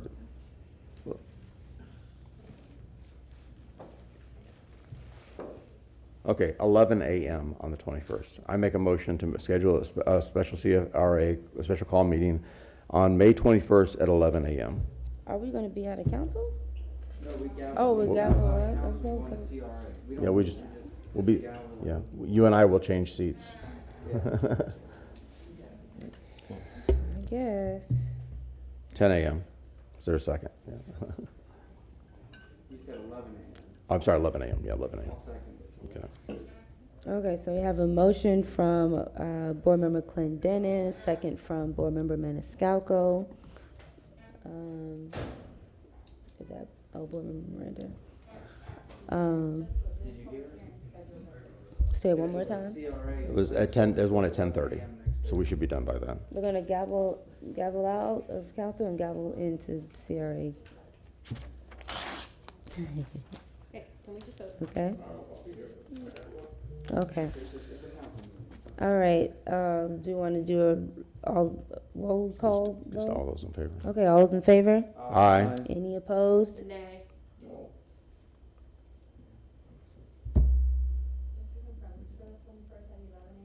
Mm-hmm. Yeah, a CRA special call hold, merely a hold. It's a hold. Notification of meeting at 11 o'clock. And, With a 4-2 vote. and may I say something, Madam Chair, just briefly? She still Board. she hasn't. Okay, vote yet. please, yes, ma'am. Just to confirm, Hertec and Miranda Volino? Yes. Motion passes with Hertec and Miranda Volino and Carlson being absent. Okay. Board member. Thank you, Madam Chair. I wanted to, I guess if you will, explain my vote, because it is very important to me, which is, this is a very imperfect placeholder. And I would encourage us to find that date on the 29th, I believe it was, on a Friday. I think that's a date that makes much more sense. I only voted for this so that we could get something down, but my heart and my brain and everything there is with the 29th. I think that's what makes sense, but this is a safety net, that's all. Yeah, I would agree, just so we can have more time, because I don't like being railroaded with information. Okay, so, It's my turn for new business. okay, were you finished? Wait, no, no. Okay, all right. Board member Hurtak. Thank you. So first of all, I do believe that this council, or I'm sorry, that this board needs to discuss, and I wouldn't go anywhere quite yet, Mr. Steady. I'm not going anywhere. First of all, we need to have a conversation about housing in the CRAs and what that does look like going forward. We have a budget meeting, I heard from Mr. McCray in July, but when looking at the June CRA meeting, I see 1, 2, 3, 4 items on that agenda. So I would like to, and this doesn't necessarily need, what I would like to do is make a motion to have a CRA housing conversation that includes the funding that we currently have in each CRA for housing, how it's allocated, what the future funding looks like. So basically just all money. And Ms. Parks, if you have a question about that, I'm pretty sure you know what I'm asking for, but if you have questions, you can come to me and we can talk about it before that meeting. But it's really a conversation for the board to have. I don't believe there really needs to be too much work other than that the factual information of the numbers behind it. Okay, we have a motion from Board Member Hurtak, a second from Board Member Maniscalco. All in favor? Aye. Any opposed? In June, the June 11th meeting. So that way, we don't have to have anything in on base really other than the financial charts. Secondarily, because we opened to the can of worms, I know this is just an MOU conversation, but it's not an MOU conversation when it comes to the CRA. With the CRA conversation, it is all about money and bonding and the fact that we've never bonded in this CRA in its entire history. So I'm interested in the history of bonding. Mr. Shepherd, I'm going to want to know from legally how we bond in a CRA. I want to know how that money is going to be paid, because it doesn't make any sense to me if we're going to give, I'm just going to make a round number of $50 million, how we're going to pay for that, because this CRA is one of the lowest CRAs. It makes $3 million a year, and we cannot anticipate getting any actual money from this CRA, so how does that even work? So I would like Mr. Shepherd maybe to talk about that. And this is for the 21st meeting. This is for that 21st. So my motion is to understand the obligation, and again, I can speak to Mr. Shepherd about this, and Mr. Steady, and Mr. Rojero, and I'm so sorry, but her name escapes me, the wonderful woman who does the finance, or the budgets for the CRA. Ms. Gobble, yes. Ms. Gobble, to talk about like the actual feasibility of paying that off when we don't have any money coming into the CRA. So that is my motion. Second. We have a motion from To be on the 21st as part of the CRA conversation. Board Member Hurtak, second from Board Member Maniscalco. All in favor? Aye. Any opposed? And that is where I'll stop for now. Yes, Mr. Steele. Just briefly, and I probably should, stop talking. I probably should stop talking, but we've had extensive discussions about that. It will be addressed in the MOA, the Memorandum of MOU? Understanding. Yeah, MOU. Thank you. Okay, so my questions might be answered, please, but. but please call me and Cliff. Okay. I mean, the board members, I was going to say, hopefully you'll see this draft. Please call me with any questions you have. I've been working on it all the time, so. Great, thank you. I'm happy to answer your questions. And Ms. Scharf, if you're not in the audience and I can't see you, if you could come up, I'd appreciate it. Board Member Maniscalco? Did we vote on that last motion? Yes. Yes. Okay. I'm glad that these questions are being asked, and I look forward to seeing this MOU, LOI, all the other, MOU. acronyms and everything that have been used, because I have a lot of questions, and I'm glad that Councilmember Hurtak asked about that regarding bonding and the CRA, and has it been done, and where does the money come from, and what about when the sunsetting of the CRA happens? This is very complicated. I don't like having something to my head with hard, fast, and rushed. And again, I'm glad that something is coming out, because the information that I've received is from news headlines, what I read in the news. It's not behind the scenes negotiations, and I'm wondering to myself, how do we pay for this? How do we do this? Is it feasible? Does it make sense? Who's on the hook for the interest? There's so many things, and I hope the MOU answers some of my questions, because I've been in the dark. Much of this time, again, what I read in the media is what I see. That's as much as I know. So that's it. We have this placeholder for next week. We go from there, and that's all. No other new business. Board Member Miranda? And just sitting here listening, they want to know everything we got, we don't have, we don't know anything what they have. Who are the stockholders? How much money do they have? Are they financially stable to maintain what they have? I don't know that. And we're talking about making a deal. What kind of a deal? Are we could be on the hook for something? I got to know all the information. We don't have that information at all. None. We don't even know who they are, all of them. We don't even know why the buyer, who was a seller, bought 10% back unless there was no money and they needed that to close the deal. 1.7 billion, that means if he took a 10% interest, he had to give up 170 million. What's true or not, I don't know. I don't know anything. I don't think anyone does. So we're dealing with something that's physically but invisible. That's impossible.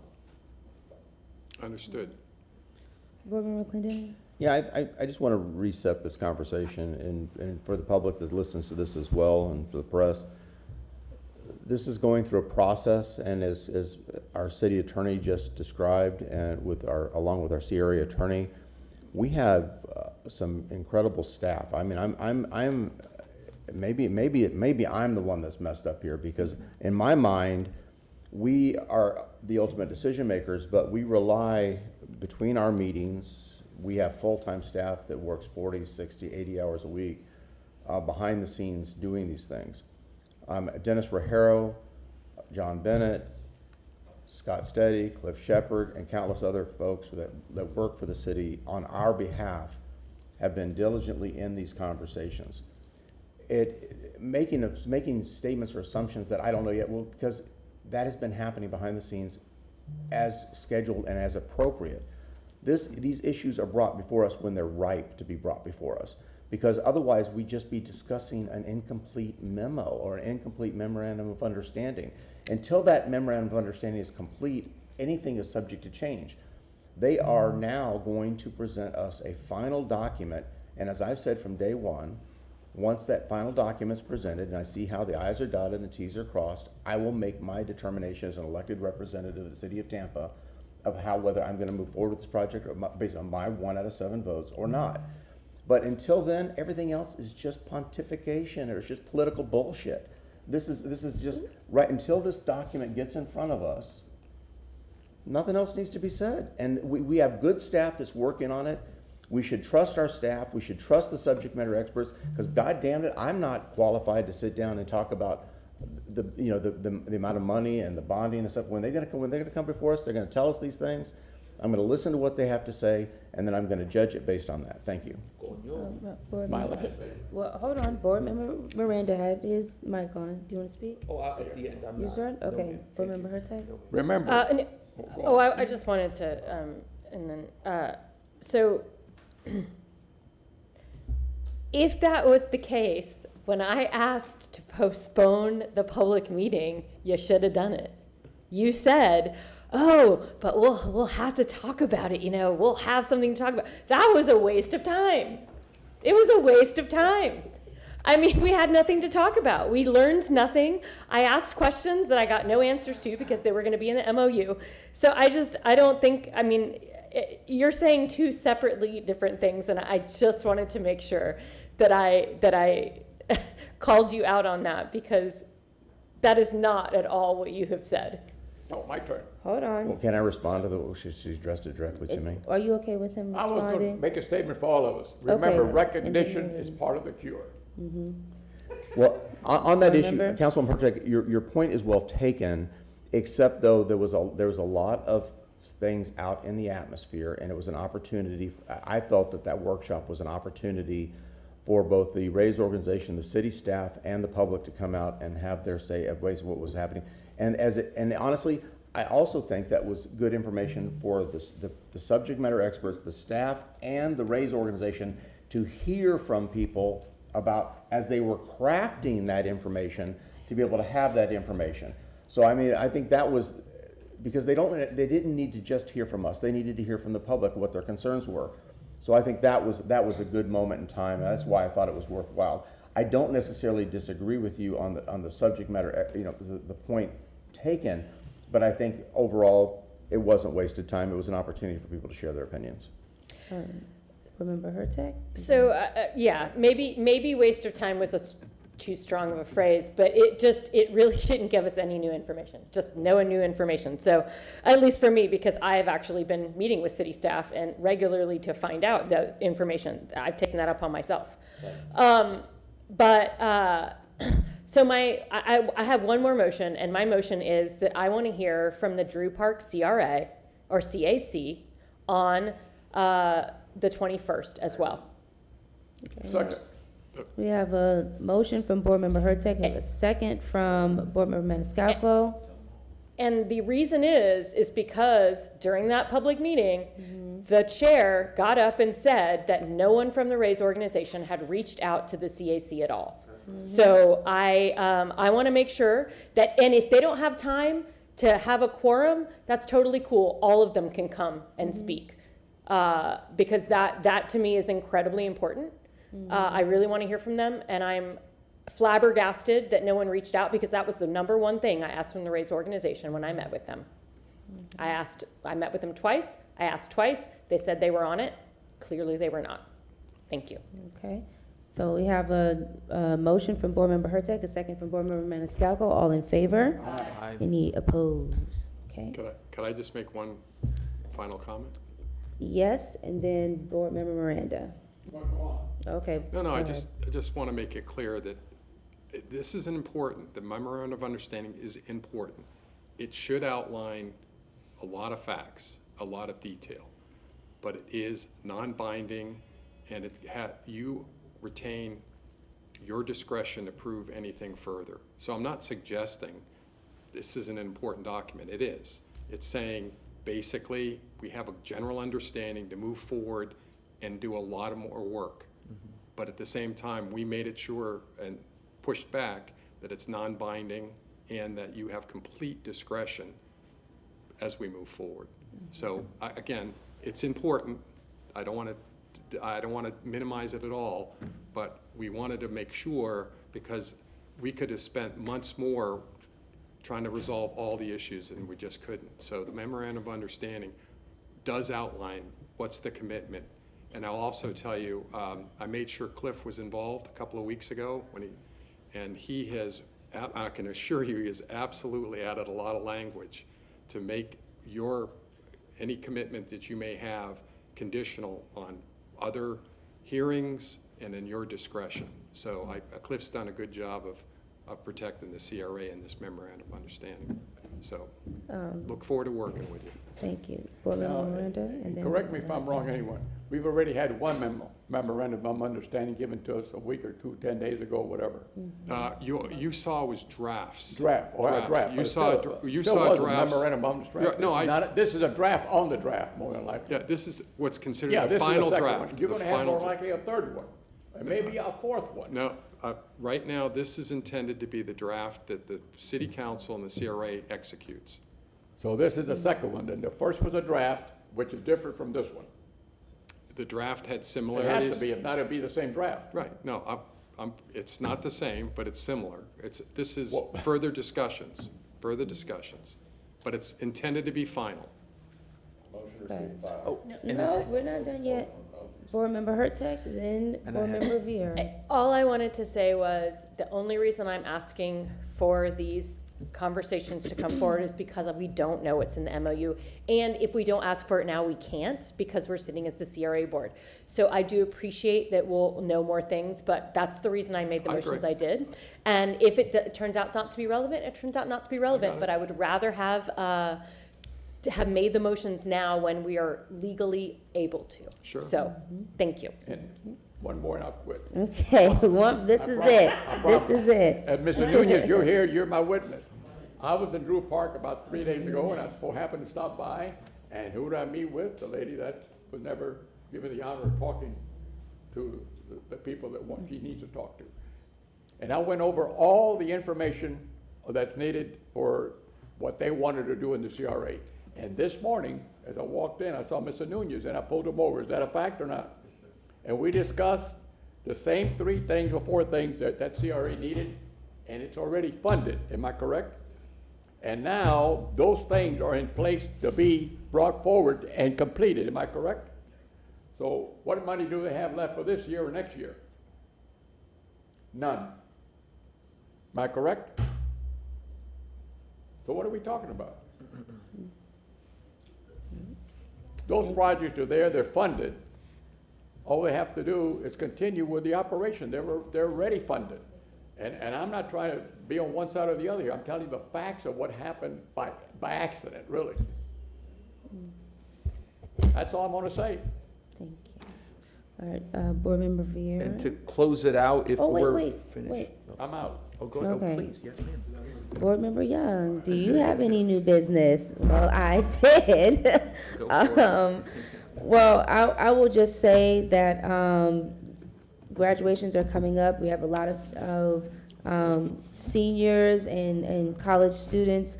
My alma mater, Howard University, had their graduation. So I just, for all of the graduates, congratulations. And yes, so congratulations. I'm looking forward to attending some of the graduations, and this is a huge milestone. And if you know, one thing I always talk about is the importance of our youth, and not just, our elementary and middle, but our high school, our graduates, just out of high school, just out of college.